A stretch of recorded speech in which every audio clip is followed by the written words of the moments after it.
Yes, good morning, good afternoon, depending to where you are. We are going to start our call, and we are going to have our sister Esnat praying for us. Esnat, can you hear us? Yes, I can hear you. Okay. Yes, let's pray. Tine makanaka Jehovha tinokutenda ishe nekuchiisa panguva ino tiri vapenyu tine utano ishe tikuya tichiisa meeting yanhasi yatinayo mukati wemaoko enyu Jehovha chititungamirai zvese zvatichataura zvive zvinoendesa bato rino mberi Mwari tinozviisa mukati wemaoko enyu chiti mbiri nerumbidzo ngazvisosiro kwamuri muzita ramambo Jesu Kristu amen. Thank you. Amen. We are going to start with our country's spokespersons. And today we are going to start with Elijah Nyambuchi from Kenya. Can you hear us?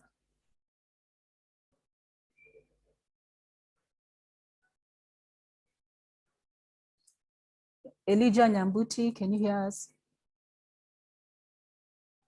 You're on mute.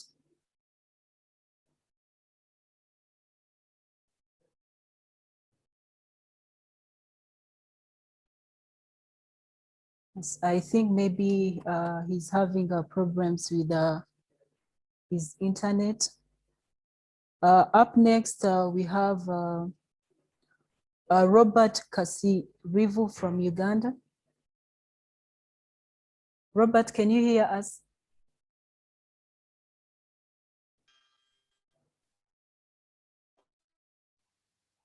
Hello. Hello. Yes, Robert, can you hear us? Okay. Good afternoon from Uganda. Yes, you only have 1 minute. Okay, thank you. Yeah. This is the country presentation. Ambassador from Marcus Garvey group. These are the activities which we did actually the whole of the week, inviting family and friends to join I Love Black People organization. Links shared to all my social media platforms and friends. Then another one, Ugandan members and ambassadors were reminded, that one is from the group WhatsApp, reminded to recommend Black-owned and friendly businesses. They were also reminded to confirm their attendance to Saturday's Zoom call. Another one, we have the COVID-19 update in Uganda. Currently, the total cases are 991, 335, 55. The covered cases of today, 71,750. Death cases are 2,483. Those who are vaccinated fully are 4,129 out of 1.1 million doses given to the country. Thank you. That's what the activities we try to do because we are. Thank you so much. I am because we are. Yes, up next you have Derry Anthony from Ghana. Derry Anthony, can you hear us? Good afternoon. Yes, good afternoon. Thank you very much for giving me the opportunity to give report about activities that went on in the Ghana group within the week. To begin with, members, as usual, members who attended last week's Zoom meeting were thanked and asked to confirm their attendance for today's meeting. Those who were not able to attend were encouraged to do so that they will have a feel of the Saturday Zoom meeting. Also, we are reminded on the page that those facing xenophobic attack should visit the iloveblackpeople.com and click on the emergency button for help. In addition, our Muslim brothers and sisters celebrating Eid al-Adha were wished well for the celebration. Furthermore, we were encouraged to follow the family on the various social media platforms and also share the message to our family and friends out there to join the I Love Black People family. Again, we were encouraged to recommend Black-owned and Black-friendly businesses in South Africa. A format was given for the recommendation. It was specific because of the attack going on over there. Furthermore, a summary of what went on in the last week's Zoom meeting was kept on the page for members who couldn't attend the Saturday Zoom meetings to have a feel of it. Last but not least, new members were added to the group. Rules and regulations spelled out to them, and they were encouraged to attend Zoom meetings. COVID-19 updates in Ghana. Ghana has so far recorded a total of 1,250 cases since the emergence of COVID-19. Out of this, the active cases are 3,560. The number of recoveries are 95,871. And the deaths recorded so far are 819. Number of people vaccinated against COVID-19, 1,271,393. Derry Anthony, reporting from Ghana. I am because we are. Thank you. Thank you so much, Derry Anthony. I am because we are. Up next, we have Victor Kamara from Liberia. Victor, can you hear us? Yes. Good morning, good afternoon, greetings to our Lord people family. Yes, you only have 1 minute. Okay.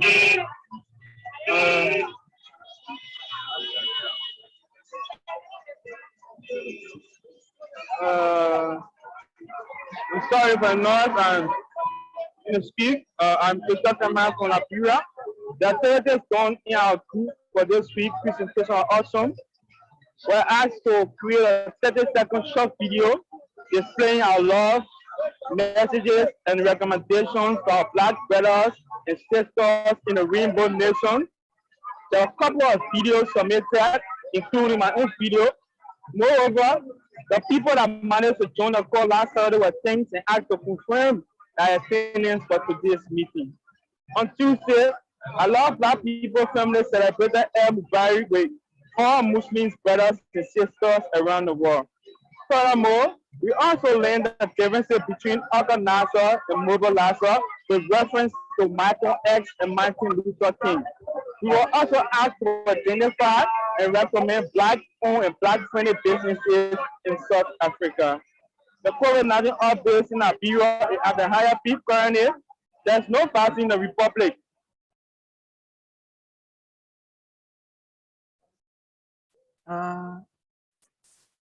Victoria, can you hear us?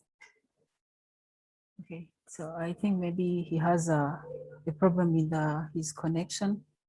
So up next, we have Elijah Nyambuti. He just fixed his network. Hello. Yes, Elijah. Hello. Yes, we can hear you. Only have Yes. 1 minute. Okay. Good morning. Good afternoon. My name is Elijah Nyabuti. In my country, Kenya, this week we talked about how we can support our brothers and sisters from South Africa to end xenophobia and racism. We also, in our group, we were encouraged to recommend Black-owned businesses and also support them. And in our country, Kenya, so far we have 847. Today we have recorded 847 new cases of COVID-19. The total cases are 196,745. I am because we are.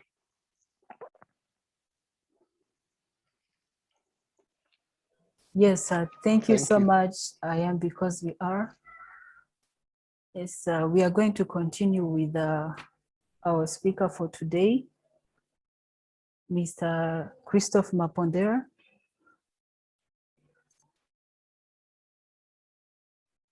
Mr. Mapondera, can you hear us? Oh, yes, I got you. Yes, can you hear me?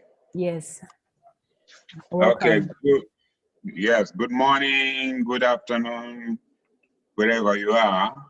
It's always a pleasure to talk to you and discuss with you and share some of my views on different areas affecting Pan-Africanism. As I indicated last week, one of the things I'll try to do is to highlight some events that have taken place in our Pan-African world. Again, as Pan-Africanists, we must always be aware or try to be up to date with what is happening in our world. This week, there are three areas I wanted to highlight. A couple of days ago, you may have heard that there was an assassination attempt on the president of Madagascar, President André Rajoelina. Two French ex-military guys have been arrested for attempting to assassinate the president of Madagascar. The second item, that this week you had the trial of ex-president of South Africa, Jacob Zuma. It's still an ongoing process. The main issue, from my understanding, is who really has the jurisdiction to try Jacob Zuma. Should that arise from the Constitutional Court, which had made a ruling, because the head of the commission that was making inquiries in the issues of corruption in South Africa was part of the Constitution. He was a judge in the Constitutional Court, and he is one who then summarily sentenced Jacob Zuma to spend 15 months in jail. I'll also discuss about the ramifications of that. Then the other item that is still been going on was the assassination of the president of Haiti. Several foreign mercenaries have been arrested, and it's still an ongoing exercise. Now, what does this mean? What it means to me is that even if we are free as an African people, regardless of whether we're in the Caribbean, Africa, or wherever they are, where the former colonialists still think they have a reign over us, to them, as much as they consider us to be independent countries, they still feel we are part of their own subjects or property. When you look into the issue of Madagascar, the arrest of the two French ex-military guys is very significant, because they couldn't do that without the tacit support of the French government. And the reason why the president of Madagascar has become a thorn in the foot for the Western countries, one, he pulled out of the World Health Organization because he wanted to take an African approach to addressing the issue of COVID. They were not happy because each time you do something that affects the bottom line of these countries, they make money out of the vaccines. That's why there's also a very big resistance in having African people produce their own vaccines, because the African market is big, 1.4 billion people. You can imagine how much money they are going to make. And right now, all these vaccine manufacturers are trying to find ways of coming to manufacture in Africa. Rather than have us do it ourselves, they say, okay, we'll come to your country and manufacture the vaccine for you.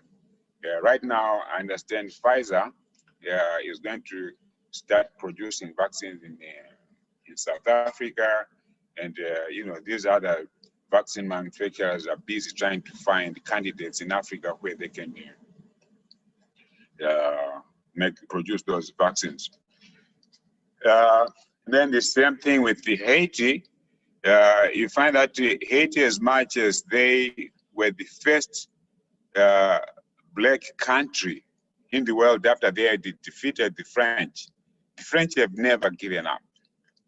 And the Western countries have never given up. And they never forgave Haiti for having defeated white people. Haiti set up an example which the West is still finding difficulty to live with. How can a black man defeat a white man?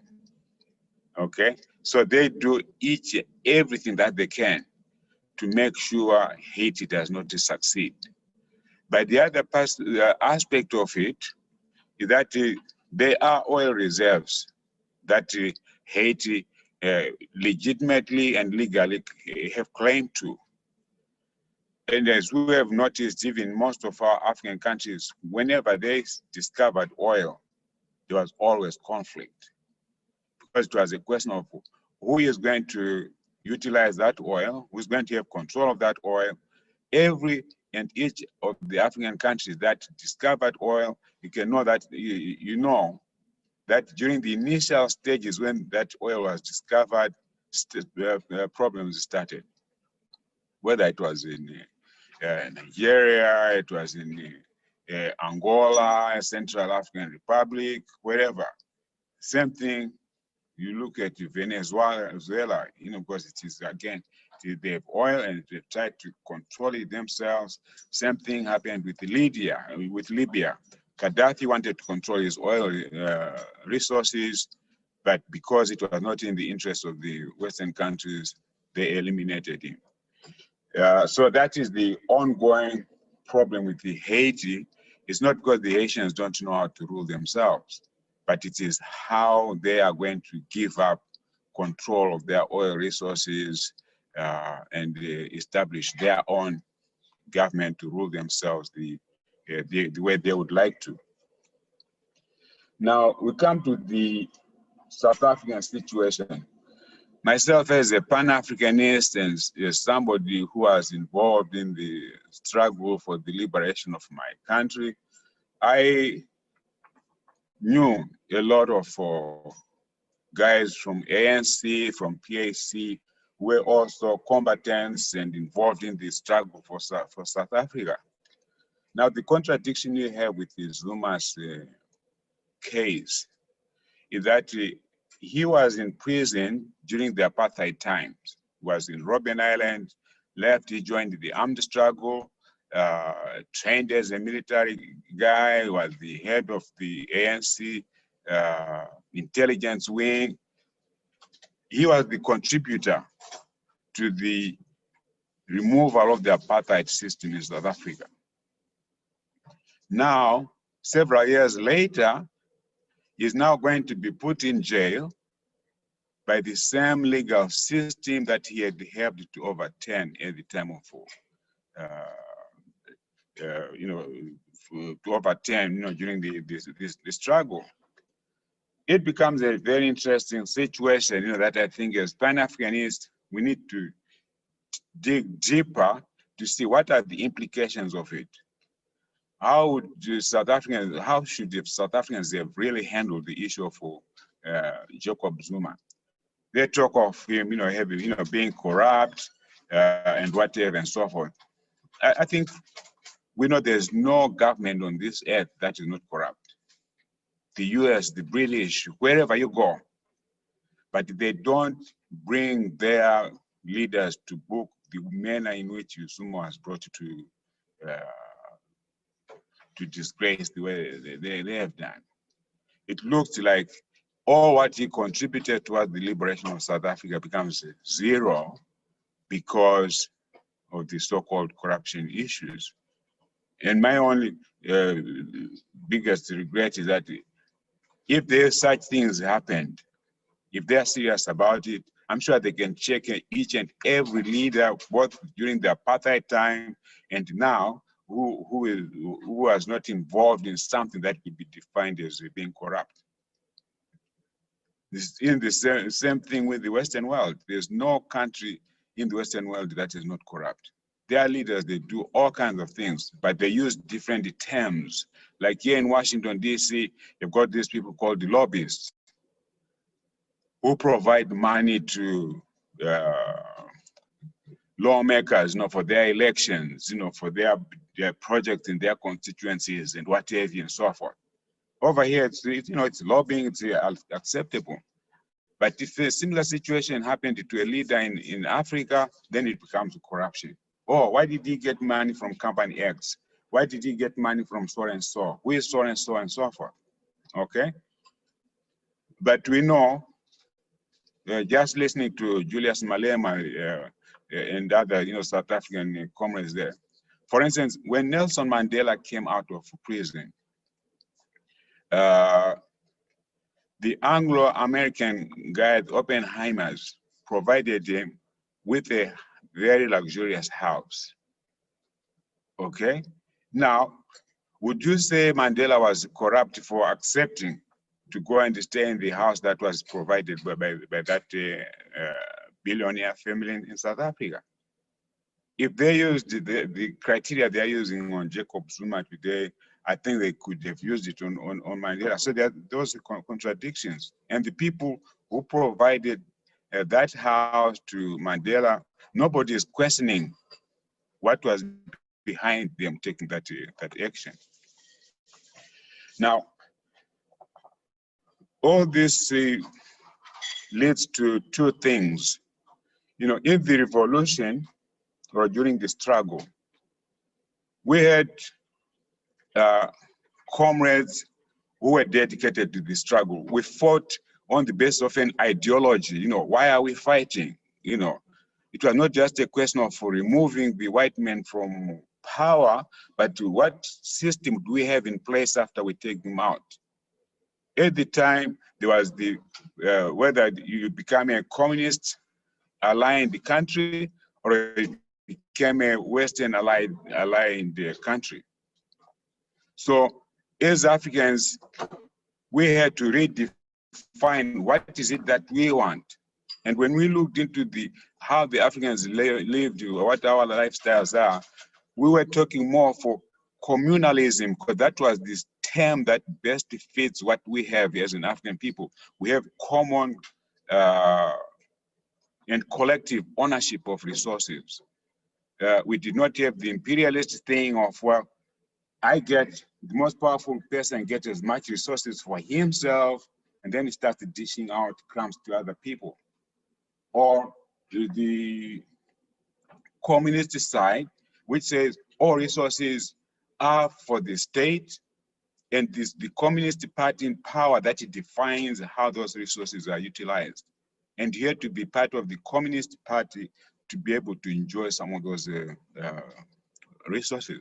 But in the African context, we did not see issues in the individual ownership of and control and monopoly of resources. We did not look into into a state being in control of the resources. But under the communist system, it was really the Communist Party that controlled the resources. And if you are not a member of the Communist Party, you find that you had to find a way in which you can relate to powerful members in the Communist Party in order to take advantage of of those resources. But for the African system, when we talked of communalism, that we accepted that there is common ownership of the resources, but individuals have a responsibility to make use of those resources, both for their benefit and for the benefit of the community. It's still a concept that I think we need as scholars also to continue to elucidate on it, so that, because that definitely defines how, as an African people, we have lived. Now, in the revolution, you had different agents, or what I would call the hijacking of the struggle, hijacking of the revolution. That occurred on several entities. The revolution could be hijacked when your enemy establishes agents amongst yourselves. People who are turncoats, who would be providing intelligence information to the enemy, to the colonizers, so that if you had any plans to do any action, those people would go and inform, the colonizers, and say, hey, this is what we're trying to do. And then before you could execute what you want to do, it would be foiled, because some amongst yourselves would have worked against your struggle. And then you had the others where there's direct intervention of foreign powers, which now it's exhibited with what you are seeing happening, with the assassination of leaders who don't toe the line for the for what the Western countries want. And then we had also a term which we called revisionists.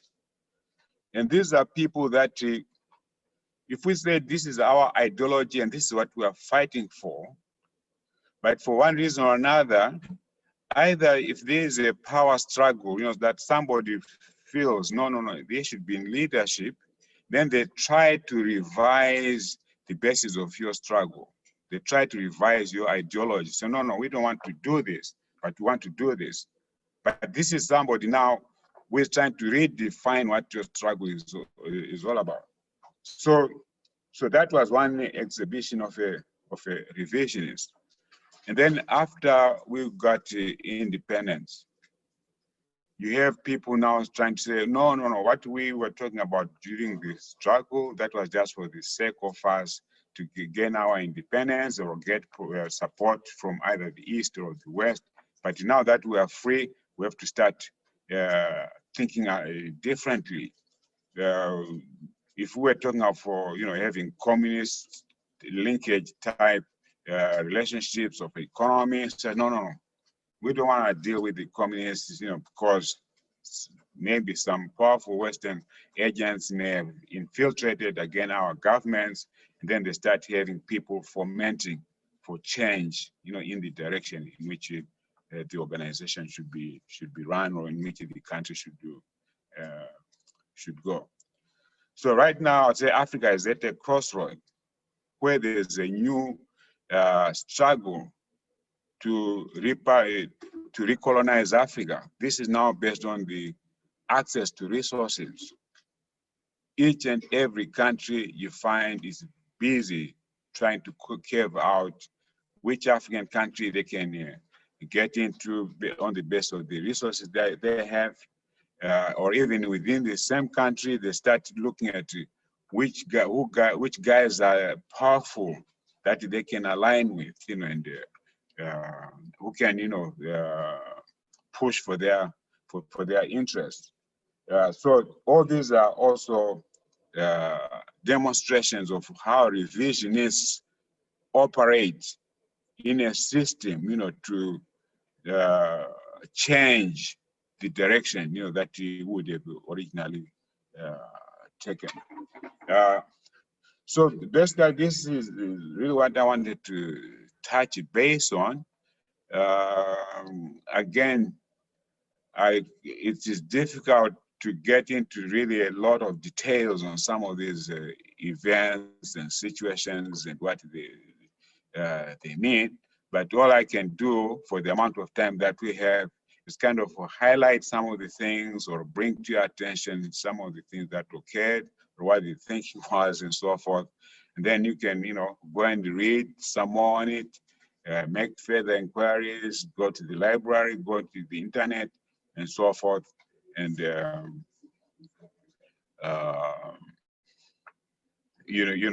at least make yourself, much more knowledgeable on these issues. So that's what I have for you today. Again, if there are any questions or comments, you see how much time I have, or my time is up. Okay, yes. I got there is 3 minutes. There is one question Yes. from Roland Kassam. He's saying that vaccine is prevention. In Africa, we have various COVID-19 treatment drugs, depending from any country. Why don't us use our green medicine, moderate well, no ingredient to stop? I was asking about the vaccine. Well, again, Historically, we never had any vaccines. We had a lifestyle that helped to counteract all these viruses and illnesses and so forth. Okay, we are caught up, one, with some of our leadership who feel unless something is approved by the World Health Organization, it is not worth doing. And then two, you also have interference from these Western countries who feel, that by coming up with an African solution to this whole pandemic, it's going to affect their bottom line. So they will do everything they can to suppress that. I am all for use of African medicines, African herbs, and so forth to deal with this. The only issue is that we have to create the framework in which we can do these things. Right now, still, the left hand doesn't know what the right hand is doing and so forth.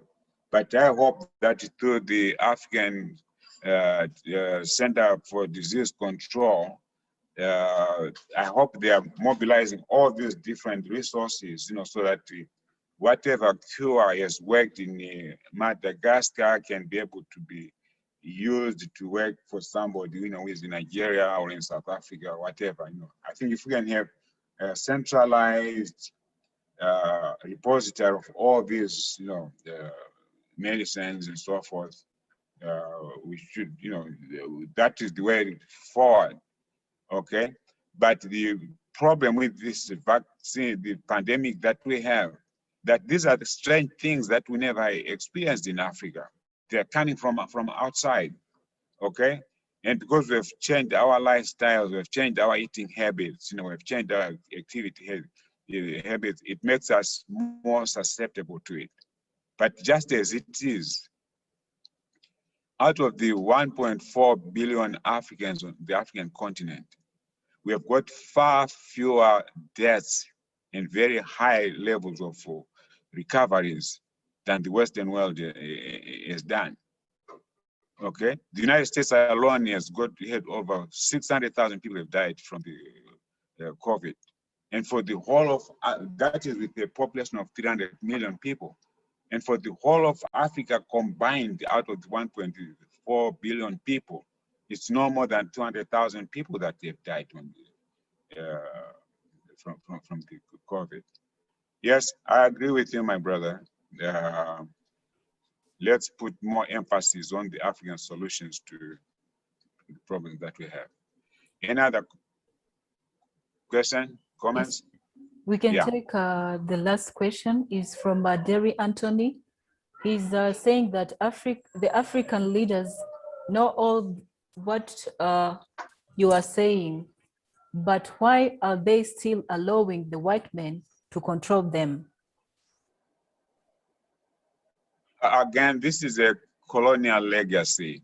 That's why last time I was saying most revolutions or most changes emanated from young people. Okay? You yourselves, you can play a role to bring about change. You can play a role to bring about more awareness to your leaders. Okay? Every time they go to the elections, they want to make use of the youth to spread the word about why people should vote for them and so forth. Okay, that gives you a chance to be able to change your leaders' attitude. If many of you whom they depend on for their own re-election say, no, we're not going to accept that you continue to promote white dominance over our lives. If you don't stop that, we're not going to vote for you, we're not going to support you, you'll find that he'll change. Politicians are very susceptible to how people feel and how it will affect their electability. Okay, so all I can say is that change is in the hands of the youth. Okay, you look at any community, any society that has brought about change, it has been through the youth. Even in the United States today, the majority of the United States Army is young people between the ages of 18 and 25. Okay, they take those young people because one, they don't have established positions. I mean, like they don't have an established family, they don't have established property, they don't have established ideology. So they are very easy. You bring them into the army, it becomes a way in which they can progress in life. Okay, so if the youth, even with the end of the Vietnam War in the Americas, it was the young people in universities, in high schools, who said, no, we don't want this war to continue on. We don't want to go and fight in that war. Okay, and when many of them took a position, that brought the war to an end. So the same thing can happen for change in Africa. The African youth, you have to understand what is going on and also find ways in which you can assist to bring about change. Yes, thank Okay. you so much. We're running out of time. Yeah, okay. Yes, thank you so much, sir. Yeah, all right. Thank you. Nice talking to you all. And you have a wonderful weekend and a wonderful week. Okay, thank you. Same to you. Yes, up next we have Nana Akua. Can you hear us? I can. Welcome. Yvonne, I get to see your face. Yes. Yay! Yes. I was like, wait, that's Yvonne talking and I see her face. Very good. Nice to see you. Okay. Greetings, Thank you. everyone. Greetings. And yes, thank you for all the other beautiful Black faces I get to see today. Greetings, everyone. Thank you for joining us again. I know you all have already been on the call. So hopefully you all have been following along in the WhatsApp group and have received the lessons. And today's topic is about handling stress, okay? So hopefully, if you don't, I will try to, as usual, share my screen. If Yvonne allows me, I've got to pull the lesson up anyway. Yes, you're allowed. Thank you. So I'll have to, give me a second while I'm searching for it.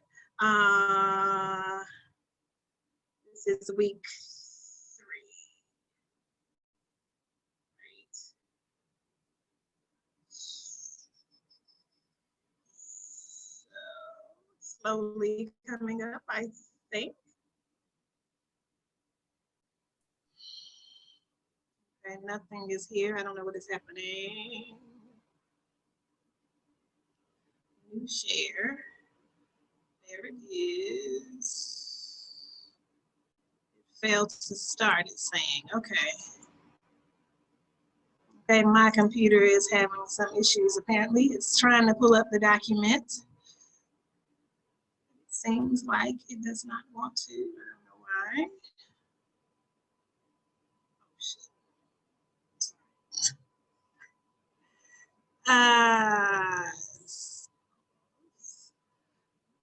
Okay, I'm seeing it on my screen. Hopefully you are.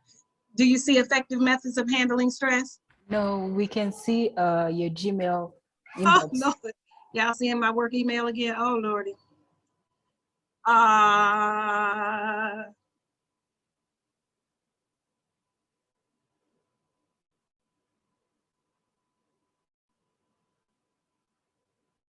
What we got now? Still the Gmail inbox. You can stop sharing, then reshare.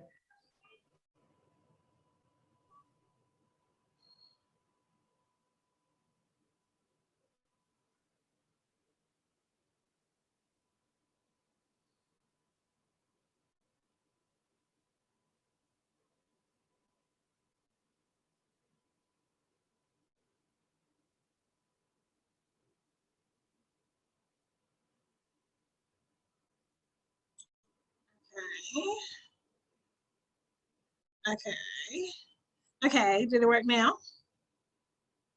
Yes. It's not working. I don't know. Lordy mercy. Okay.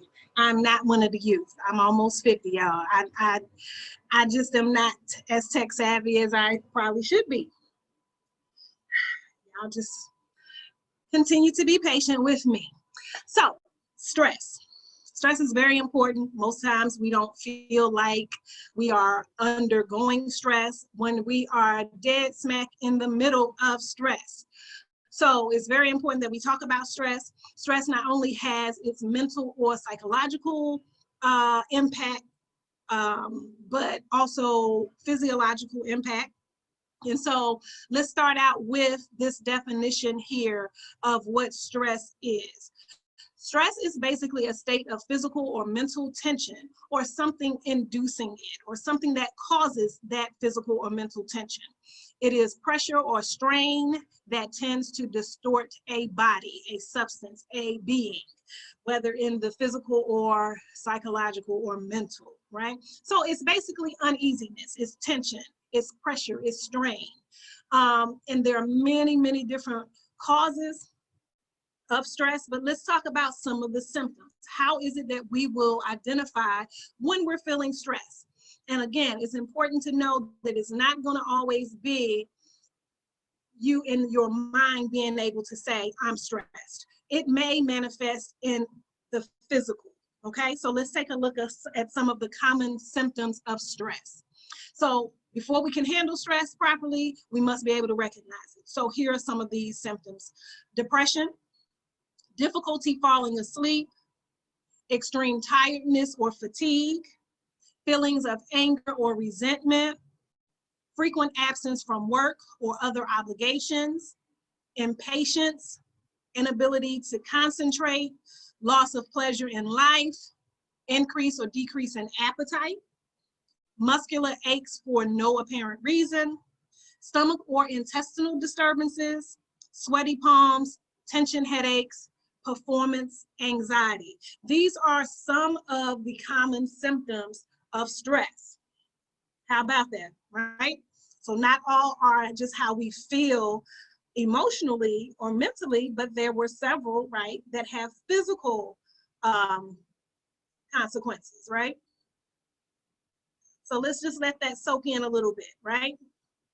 How many people think that they either currently or have very recently been under stress? Okay.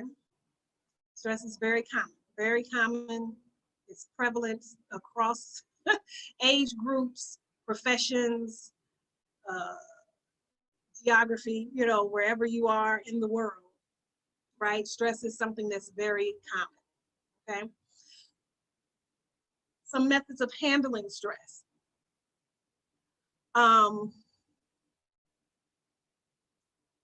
I'd like you to, and hopefully you've read through this already, but I would like, as I go through this, I would like some people to maybe add in the chat, because again, I like to be interactive. This is part of wanting to see your face and, you know, feeling like, you know, we can kind of interact, right? Write down some things that may or may not be on this list, ways that you have typically handled stress, okay? Do you exercise it away, right? Do you join a gym or a health club? Do you do aerobics or yoga, or some kind of physical exercise? One way some people do, and that is recommended, is to learn how to deal with negative people. Sometimes it's a matter of figuring out how to communicate differently for different types of people, resolving conflict. These are ways of how to deal with negative people. And we know that there are a lot of negative people in the world, right? A lot of people have negative energy before they even open their mouths. And then of course, if you were in doubt, they open their mouths and you're like, oh yeah, they're negative. Yep, I felt it coming. I knew that that's what I was feeling, right? So we know a lot of negative people. Sometimes we have to figure out how to handle them, how to communicate with them. But then also, you know, what we need to do is also learn how to set boundaries and not allow them to bring stress, to bring their negativity to our lives, right? So I didn't put that in the parentheses, but also learning to deal with negative people may simply be to avoid them, right? Putting limits on how much they can have access to you. Another way of handling stress, join a community, social, recreational club or organization. You may volunteer your time, you may become an active member, you may attend meetings, things like that that keep your mind occupied and busy, making sure that you're focused and directed on a particular task or cause, right? So a lot of us here are involved with I Love Black People, right? This is definitely one of those means to an end. This could be or is a good way of handling what normally is a stressful life, having a cause or an effort to join in and participate in. Other ways, express yourself. Some people need to do talk therapy, whether with a professional or whether with friends, right? Some people write down feelings. Some people draw, some people build things or use their hands. These are ways of expressing yourself that can help you manage stress.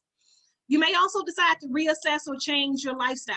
You can change your routine, your habits, your activities, change your schedule. Sometimes it's just a matter of devising a new schedule. Oh, I used to get up at 7, but I find that it's less stressful if I get up just a half hour earlier, right? And that gives me a little more peace, a little more time to collect myself, you know, before I get into my rigorous schedule, right? Tweaking a schedule, replanning something, drawing out things, and planning things slightly different than before. Practice your spiritual beliefs, tap into your innermost power, your strength, pray, meditate, whatever it is, attend service, watch service online or on TV or what have you. Keep a gratitude journal. You know, you may simply find that if I am grateful in all things being grateful, you may find that that relieves stress. That helps you relieve or release the stress of trying to manage things that you can't change or control. This is an example of kind of tapping into spiritual practices or beliefs. And then also you may nurture or pamper yourself. You know, schedule a regular massage or schedule in a nature walk or soaking your feet twice a week in a foot basin, you know, with some Epsom salts or some herbs or some essential oils. There are different ways in which to pamper yourself. You may study on how to do meditative yoga or how to just simply meditate. You may take up different types of nurturing or self-care practices. These are all ways of handling stress. Okay.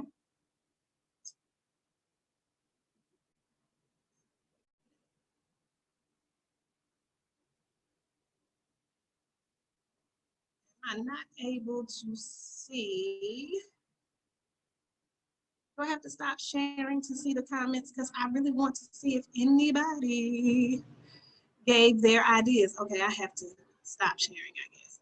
Pause share. Oh, here it is. My computer is delayed. It's not all me.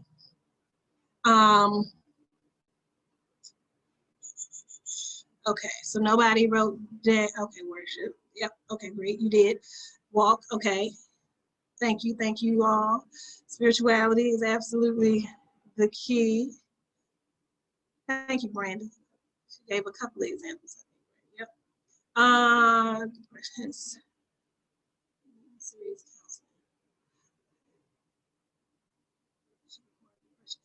Well, and I didn't really even mention depression, because you, of course, can have stress in your life and not actually be depressed. So, you know, depression is usually that constant state of feeling down or gloomy or sad, not sort of the occasional, you know, something in particular makes you feel depressed, but sort of a more chronic, ongoing thing. So stress can lead to that, but not everyone that will experience stress will become depressed. But definitely if one is or feel that they may be, professional counseling is excellent. One thing that, and even as a spiritual healer and a traditional priest, I definitely believe that counseling or professional help in terms of dealing with mental issues is still important. These are not things that we can just pray away. Using spirituality and praying is, I think, key in addressing it. But sometimes, yes, we need additional help. And God gives us the wisdom to do that. We sometimes just don't make a move in that regard. Okay, getting kids around. All right, that helps you relieve stress. Okay, that brings me stress, but okay. But great, you have kids around and that helps you relieve stress. All the responsibilities with mine actually brings me some stress. So believe me, my self-care actually does not include my children. Doesn't mean I don't love them and like being around them, but sometimes I need some mommy time. Okay, shake your head, shake it off. All right, some people smoke weed. All right, y'all, you did participate though. I can't say anything about it. Thank you for your very honest answers and input. All right, I think these were prior. Okay, awesome, great. I'm glad. Okay, well, great. Thank you all for giving input to that. I appreciate that. My share, resume share. Okay, so yes, these are great ways. I'm glad that you took the time to answer that question and have put thought into it or have a routine of how to handle stress. If you haven't, or if you don't have a routine, I highly encourage you to start thinking about it, especially if you are not currently stressed. Because of course, the worst time to try to figure out a way to handle something is when it's right in your face. So hopefully you had something here on this list that resonated with you, and you can employ that the next time that you're feeling stressed. The relaxation exercises that are here are also physical, releasing methods to handling stress. So they give examples here of clenching and relaxing your jaw, wrinkling up and then relaxing your forehead. So these are also relaxation exercises that you can do. And you have this in your packet, so when you need to refer back to it, feel free.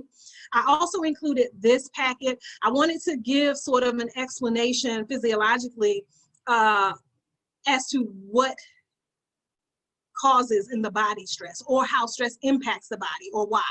So we know that the pituitary gland, this signals the adrenal glands to release stress hormones, right? So when the body starts experiencing stress, one gland kicks in to the other and it's like, hey, handle this, right? And then the adrenal glands, they provide the stress hormones, cortisol, adrenaline, and without my glasses, noradrenaline, and I'm not saying the word right. So I'm probably mispronouncing it. But know that the pituitary gland sends that message to the adrenals, and basically the body in its innate wisdom allows the body to have a response to stress so that it can address things properly. So there's this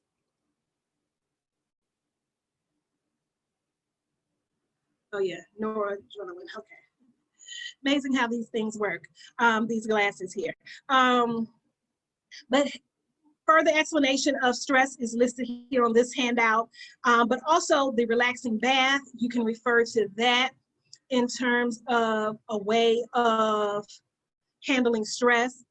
Also, there are some other tips here on the next handout. It talks about relaxing tea blends, right? So there are different herbs, and again, I understand they're not all accessible throughout the planet, but if you have access to hawthorn blossoms, St. John's wort, balm leaves, hops,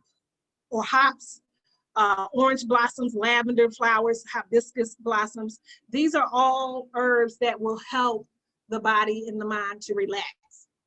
Also, if you're having problems sleeping, there's a suggestion here for a tea that helps as a mild nightcap that includes valerian, and I think we've talked about this before. Valerian is one of my favorite herbs. However, it does not taste or smell very good. So I wouldn't necessarily use it in a tea, but maybe combined with some of these other things, it would be okay. Lavender and hops, but these will help induce sleep. Because sometimes we know that when we're stressed, we're not able to sleep well, or even if we are able to achieve sleep, it's not a constant, uninterrupted type of sleep. So sometimes we will need help with herbs, such as these mentioned, to help us relieve stress and to induce relaxation and sleep, okay? Some other tips here: nuts are foods that are considered to be nervine foods. These are full of vitamins and minerals, but they also feed the central nervous system and the cardiovascular system. So nuts and seeds are often really good snacks to use, especially if you're going through a stressful time. Yawning helps to release tension, right? And we know it's contagious, if you've ever heard that saying, right? Yawning is contagious. One person starts and you're watching them and automatically you have to yawn. But yawning loudly and stretching your arms several times a day, this helps to increase oxygen intake and release tension, okay? So, other techniques of handling stress, it may be self-massage. There are many techniques in terms of different parts of your body that you can do self-massage on: the neck, the lower back, your feet. This handout here talks about different methods in which to relieve physical tension in the body. And then more specifically, this next page talks about reflexology. Reflexology is the therapeutic foot massage that stimulates different reflex points on the feet that correspond to different parts of the body, okay? And so even if, and I've shared this story before, part of my nightly routine is to, after my shower, is as I'm moisturizing my skin, I do self-reflexology. As I'm moisturizing my feet, I make sure that I stimulate the different parts on the top and bottoms of my feet. And this helps, I think, relax. I sometimes will add some essential oils to, you know, whatever oil blend I have that I'm using as a moisturizer. It may be lavender, it may be something more stimulating like rosemary or peppermint. It may be a citrusy blend. But either way, I make sure to put time into my self-care by giving self-reflexology each night before going to bed. That's part of my nightly self-care ritual. So if you pay attention and study this chart, this tells you what the different parts of the feet, what responds or what areas respond to what parts of the body. So if you're having a backache, or if you're having issues with your kidneys or your colon, if you're sad or depressed, right? There is an area sort of in the middle of the feet called the solar plexus, or is directed to the solar plexus area, right? This is what usually will help people meditate or deal with mental health or emotional health issues. So stimulating that middle part of your foot can help bring about relaxation and help relieve stress. The tops of, or the middle of the toes, or even the tops of the toes. I was trying to say big toe, but the middle of the big toe and the tops of each toes stimulates the head and brain and sinuses. That can also be very relaxing because it can help relieve any pressure or stress that you have in your mind. So this is very helpful. I find it to be very useful and very easy to do, very easy to incorporate every day. No matter where you are, this is definitely something that you can do to help relieve stress and tension, okay? And so next, I would like to get into our flower remedies. So we've talked about herbs, we've talked about essential oils, we've talked about homeopathic remedies. Trying to see if I forgot about anything. But what we haven't spoken about, another plant-based therapy, is emotional healing with flower remedies.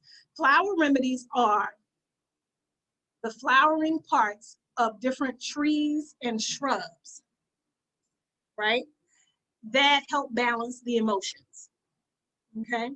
So basically, there are different flowers that help us with various emotions that we have, whether it's fear, whether it's anger, whether it's depression, whether it's loneliness, resentment, you name it, okay?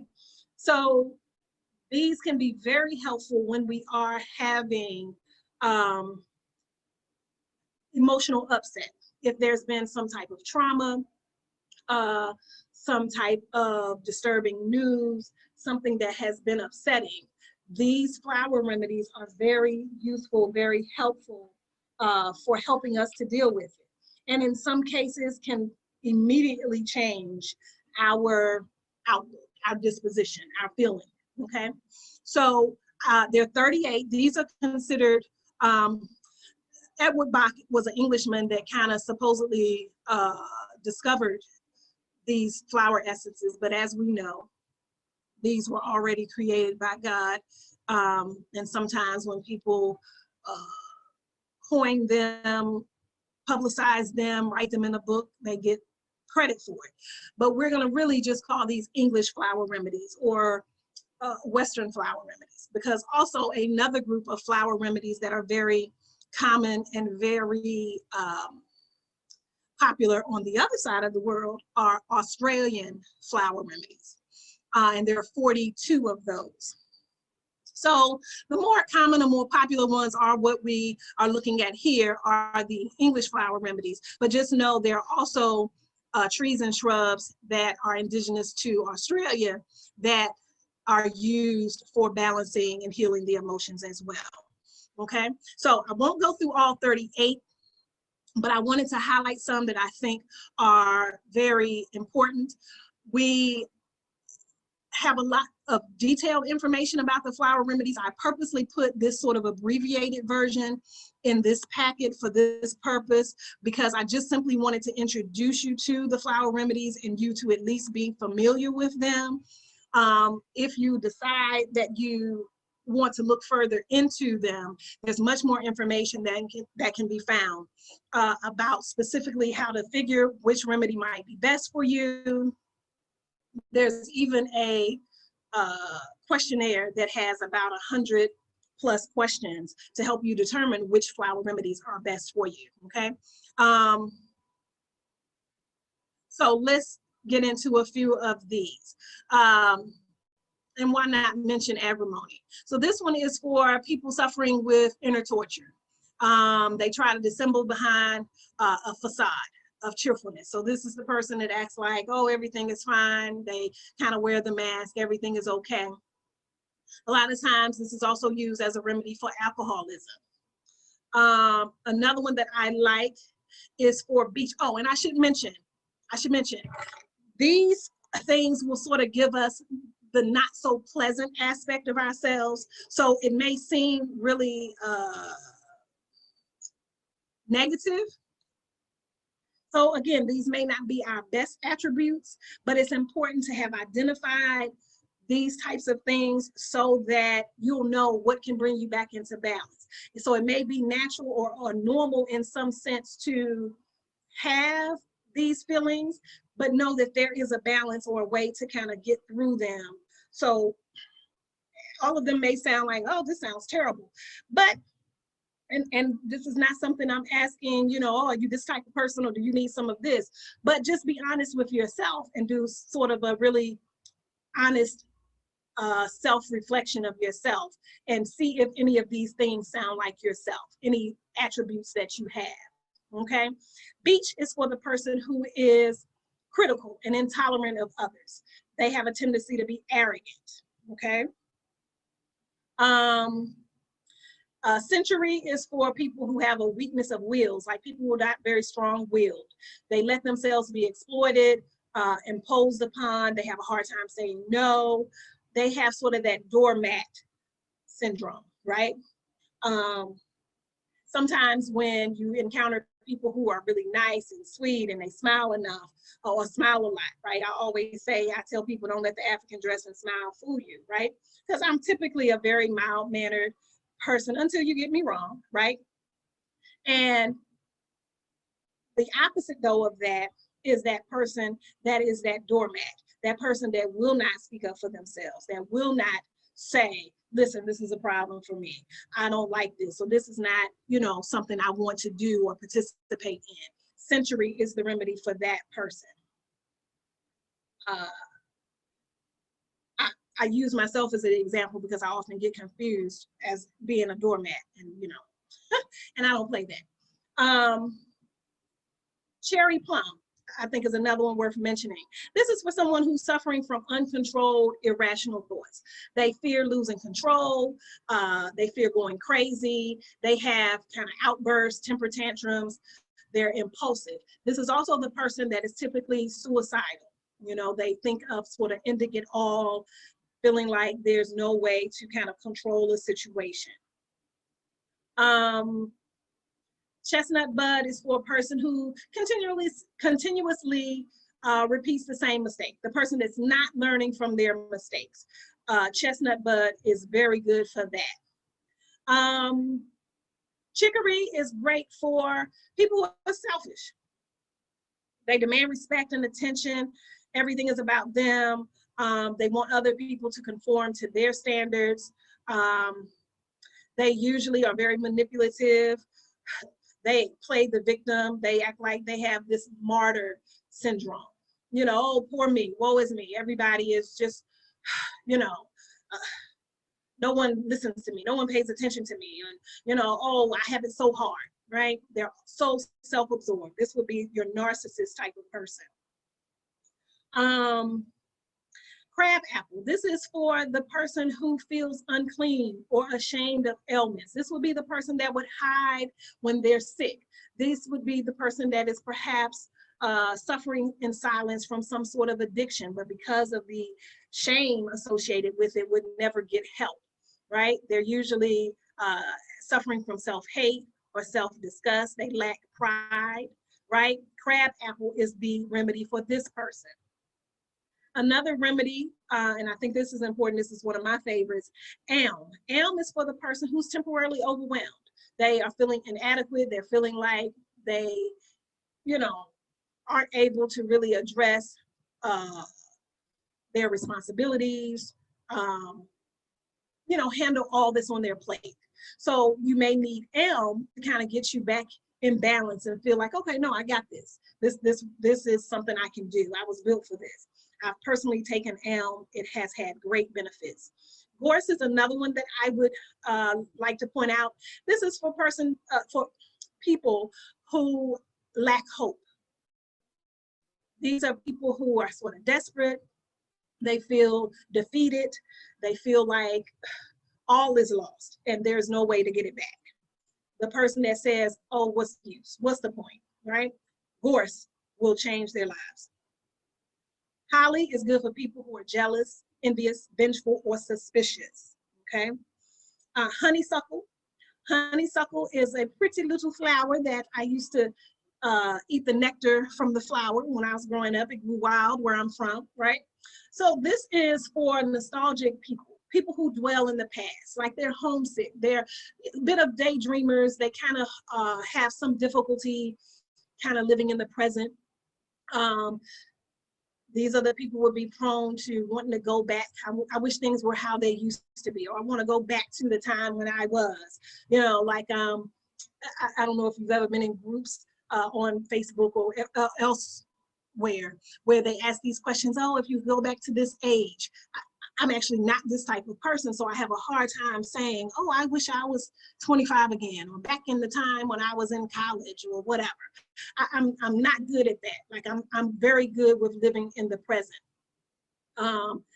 But these type of people that dwell in the past, honeysuckle will bring them to sort of present day reality. Hornbeam, another favorite of mine. This is for people who kind of get off task a little bit. They procrastinate, they have that overwhelming feeling, or sometimes it's just stuck in a rut, like the Monday morning blues. They kind of need help kind of getting started. They're mentally fatigued. This happens a lot of times with people who work a lot, who overexert themselves. Hornbeam can be very useful for that, okay?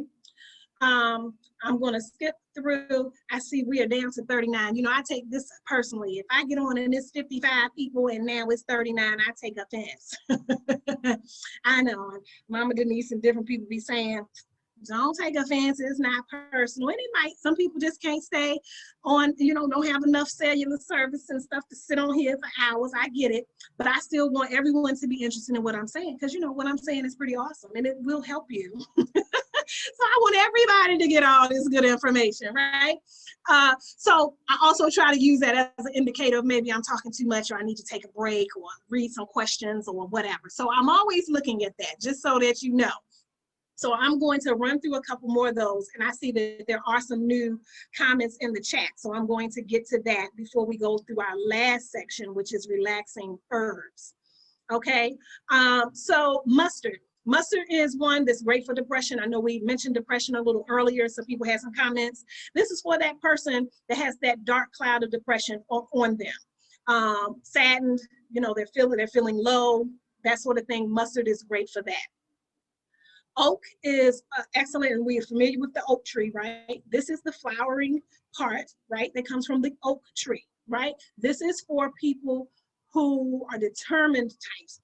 They struggle in any illness or any adversity or what have you. They never rest. They're sort of relentless in whatever it is they're doing. But of course, you know, that overworks you, right? So some people that are kind of a little overwrought or what is it called, high strung or what have you, oak is a good remedy for them. Olive is another one. This is for people who are drained of energy. I've had to also personally use this one.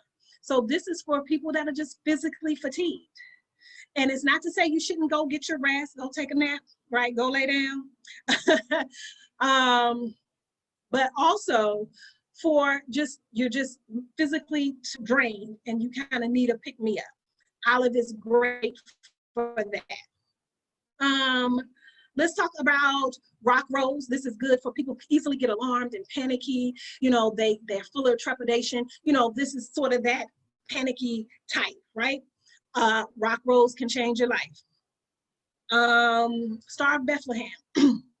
This is an important one because this is in what's called the 5-flower remedy. So there are 38 of these, right? But what you can often find is what's called Rescue Remedy 5. Star of Bethlehem is one of those.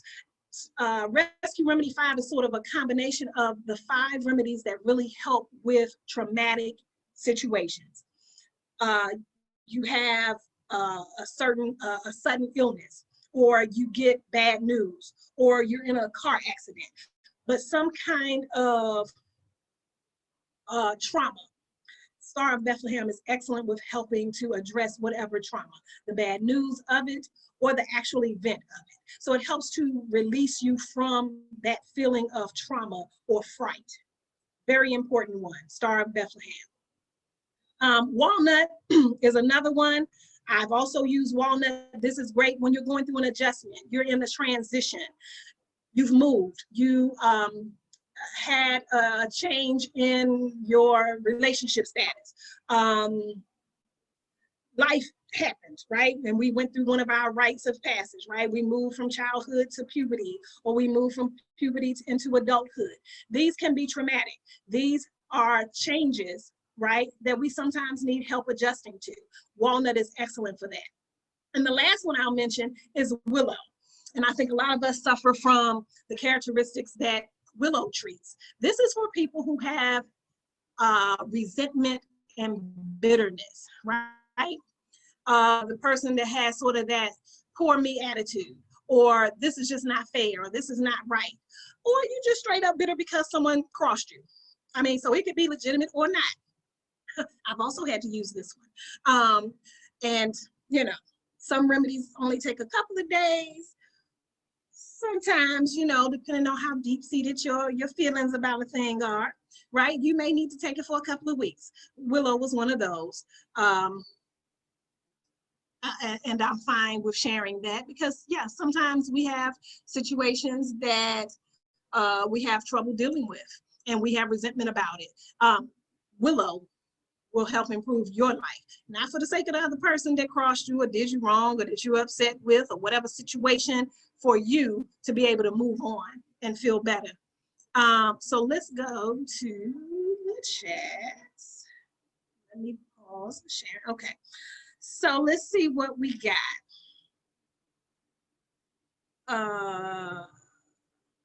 Yeah, so I will, as always, I'll put my email here.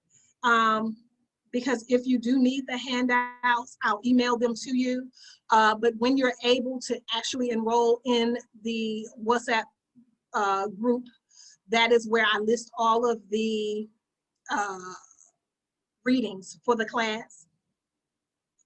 But I don't have a problem emailing them to you.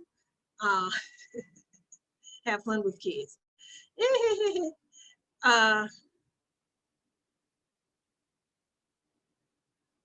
Okay, great. Yeah, okay, so I'm picking up from the previous ones. All right, Mozambique, welcome. Worship is great, have fun with kids. Depression only become a thing when you allow it. Yeah, and some people actually have an imbalance where, you know, it's not always a thing that you can control. But yes, doing these things that we've talked about will help you to perhaps avert depression.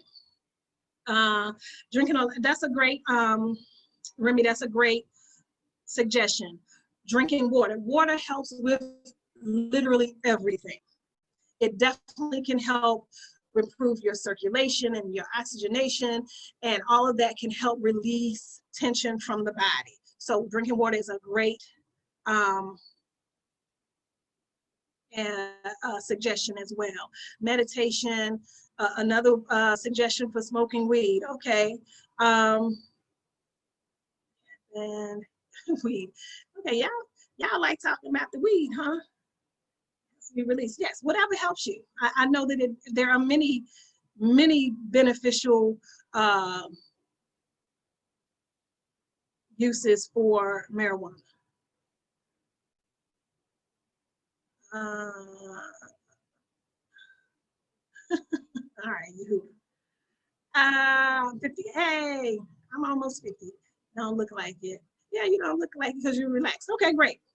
Absolutely. Whatever helps you maintain your youth, whatever helps you feel great. And if you can also look great, then definitely you win. Massage, yes. Okay, well, great. Thank you. I think some people are still sharing what they do to relieve stress. I appreciate that. I probably just stopped looking at the comments before you all included them.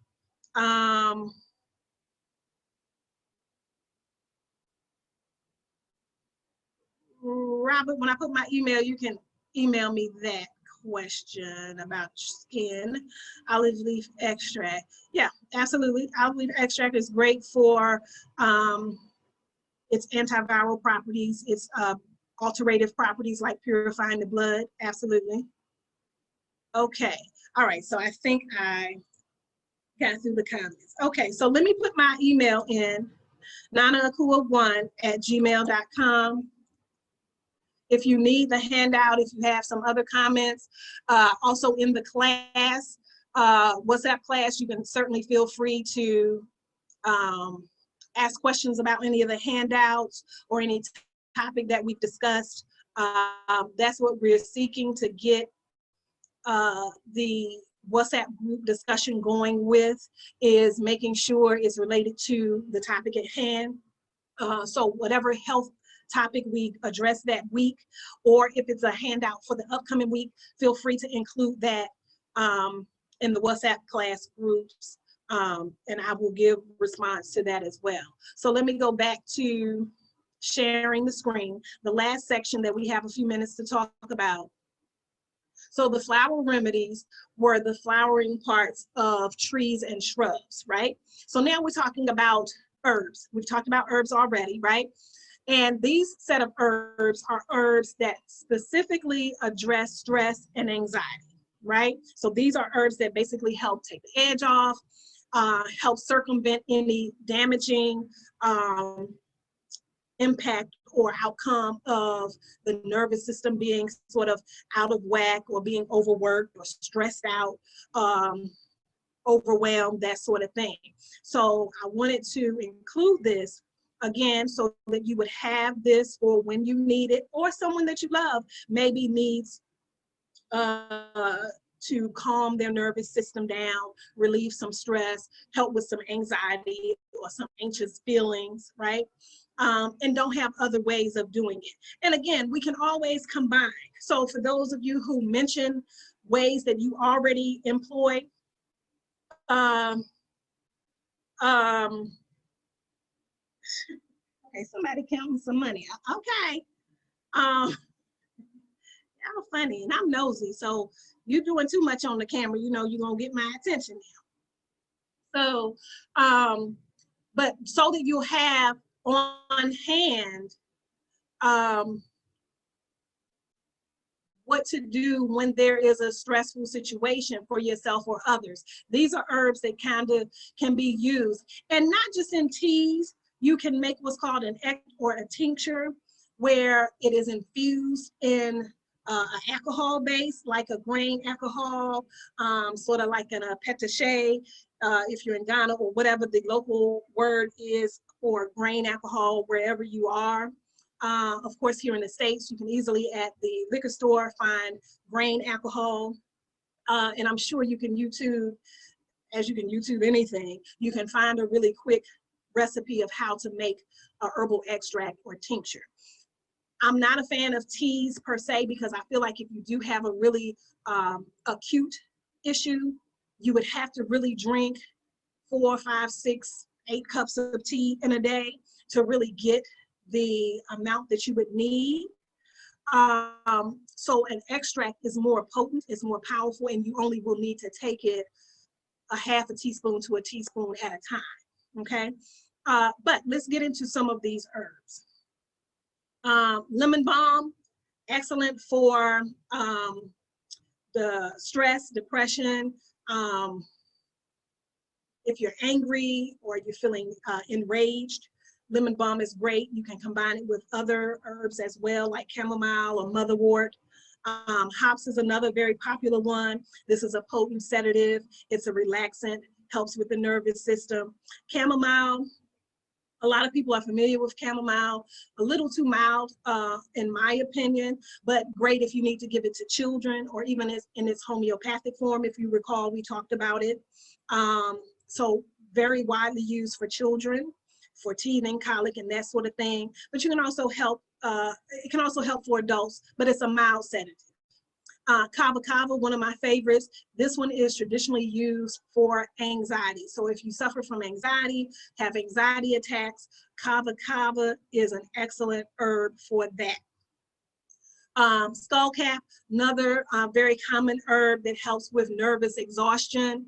It strengthens a depleted nervous system. So if you know you've suffered from stress and such for a long time, we know that the nervous system is shot, and we know that maybe we need to treat the adrenal glands and with some B vitamins and some other good nourishing herbs as well, and some good sleep, right? But skullcap is key in that as well. Passion flower, another very common herb for the nervous system. Again, sort of on the mild side, such as chamomile. So you would probably usually mix it with something else. So it can be good for back pain or nerve pain or headaches, but I would add it with the one beneath it, valerian. Again, valerian is not going to be your greatest tasting herb, but I would make it in a tincture or extract. I wouldn't try to sit and drink it as a tea, okay? So mixing valerian with other herbs that may even be a milder on the milder side, like your chamomile or like your passion flower, it can be very effective. It also can be very effective by itself. Linden flowers, this is a sedative, but it's also good for headaches, high blood pressure, while reducing anxiety and depression. They mentioned dragon fruit and reishi mushroom and reishi and maitake mushrooms. These are healing to the nervous system as well. So they're technically not herbs, but these can be calming supplements or foods that help with the nervous system. The last thing is the personal care plan. And this is definitely more so for your own use, but this is just sort of a way to help create a plan for when you're sick. You sort of done a pre-plan as to what to eat, what to drink, what supplements to take, you know, who to call for help, you know, at what point do you get help or seek help, go to the ER, call for a doctor's appointment. This is especially useful, I think, for people who have chronic conditions. So if you have asthma and you know that there's a certain routine you need to do when you're having an asthma attack, or in line with what we were just talking about, the anxiety piece, if you have or are prone to panic attacks, write down what you do and what you know is helpful for dealing with your panic attacks. This is good to have on hand for you, because sometimes when we're in these high stress situations, right, we don't think what it is to do, even if we fully know how to handle it. But in a high stress situation, we're not thinking clearly. We don't have everything in the forefront of our minds as to what will make us better. This is good to have on hand for yourself or for other people who may come around or who may live with you, and they can quickly refer to this and know what to get you or what to do for you when you are not feeling well. So I highly encourage you to utilize this, make some copies, fill them out for different people, yourself and whoever you may be in charge of. I think that can be very helpful. And the last one, I've stopped sharing, but the last one is just sort of a stress checklist. So it basically gives you an idea of how stressed you are and in what areas, you know, so that you can do some self-assessment and some self-evaluation and figure out what changes you can make in those areas. So if it's socially, if it's financially, you know, whatever area, self-evaluation, regular self-evaluation is crucial. And this helps us to be better and to feel better. Yeah, so I build my immune system, right, in the midst of COVID and beyond. I use things like, and somebody mentioned olive leaf extract. I made a tincture early on, and I've been making it over this last year and a half, a tincture or extract with olive leaf extract, golden seal, echinacea, wild cherry bark, elderberry, horehound, mullein, and bupleurum. Bupleurum is a Chinese herb. The others are probably considered Native American or Western herbs. But these are herbs that I have been using over this last year and a half to kind of keep my immune response high. Yeah,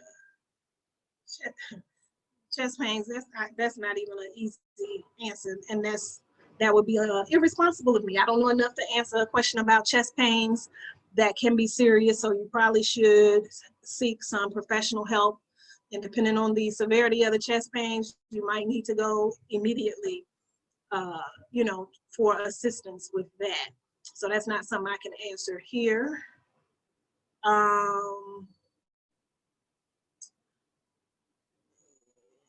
Scrolling through. Yeah, so for everyone, please, for everyone who listed your emails, I think when I very first started teaching the class, I sat down, I think that first session, I was trying to write down everybody's emails, and it's probably a much better or easier way to have even done that. But still, me trying to maintain or acquire emails to send, not going to be a great option. That's why I list my email. So please, everyone who listed their email for the handouts, please refer back to my email. Simply send me a message requesting the handouts. And what I have started doing is just sending them for the entire 4-week session so that you'll have them. We're sort of at the end now, but if you don't have them for weeks 1 or 2 or today, which is week 3, you know, you can just say send all of the lessons and I'll include next week's as well. Okay, so I don't know if anyone has any other questions. I have a lot of comments with people's emails. So please make note of my email, nanaakua1@gmail.com. I encourage you to kind of go through this information, pick out what's useful for you, see what resonates with you. Thank you for the additional people that kept the cameras on. I'm happy to see your faces.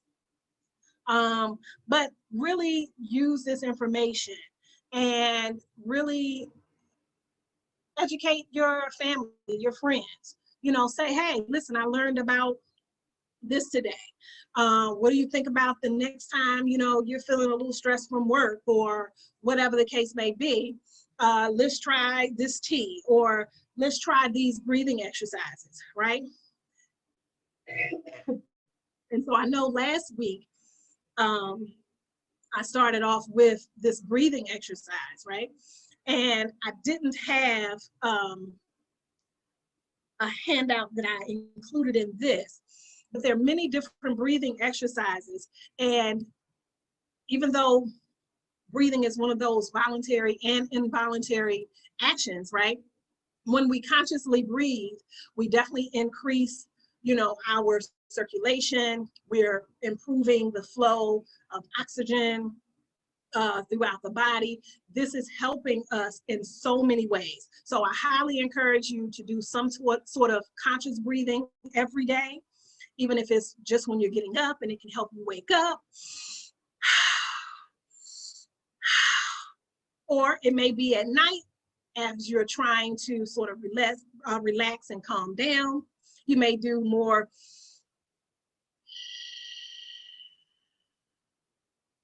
slower, deep breathing. But thank God we don't have to think about breathing, but when we do, we definitely improve our health, and we allow our bodies to handle the stress of the day. And we allow our bodies to release the stress of the day, okay? So, as always, thank you for listening. Thanks for joining us. This is our 3rd week. Next week is our last session for this cycle. We'll talk about detox and cleansing. So each day throughout the week, I'll send that lesson in parts. So please review it as you can and be prepared for our discussion next week. And as always, I bid you good health and peace. So you all have a wonderful, wonderful rest of the weekend and week.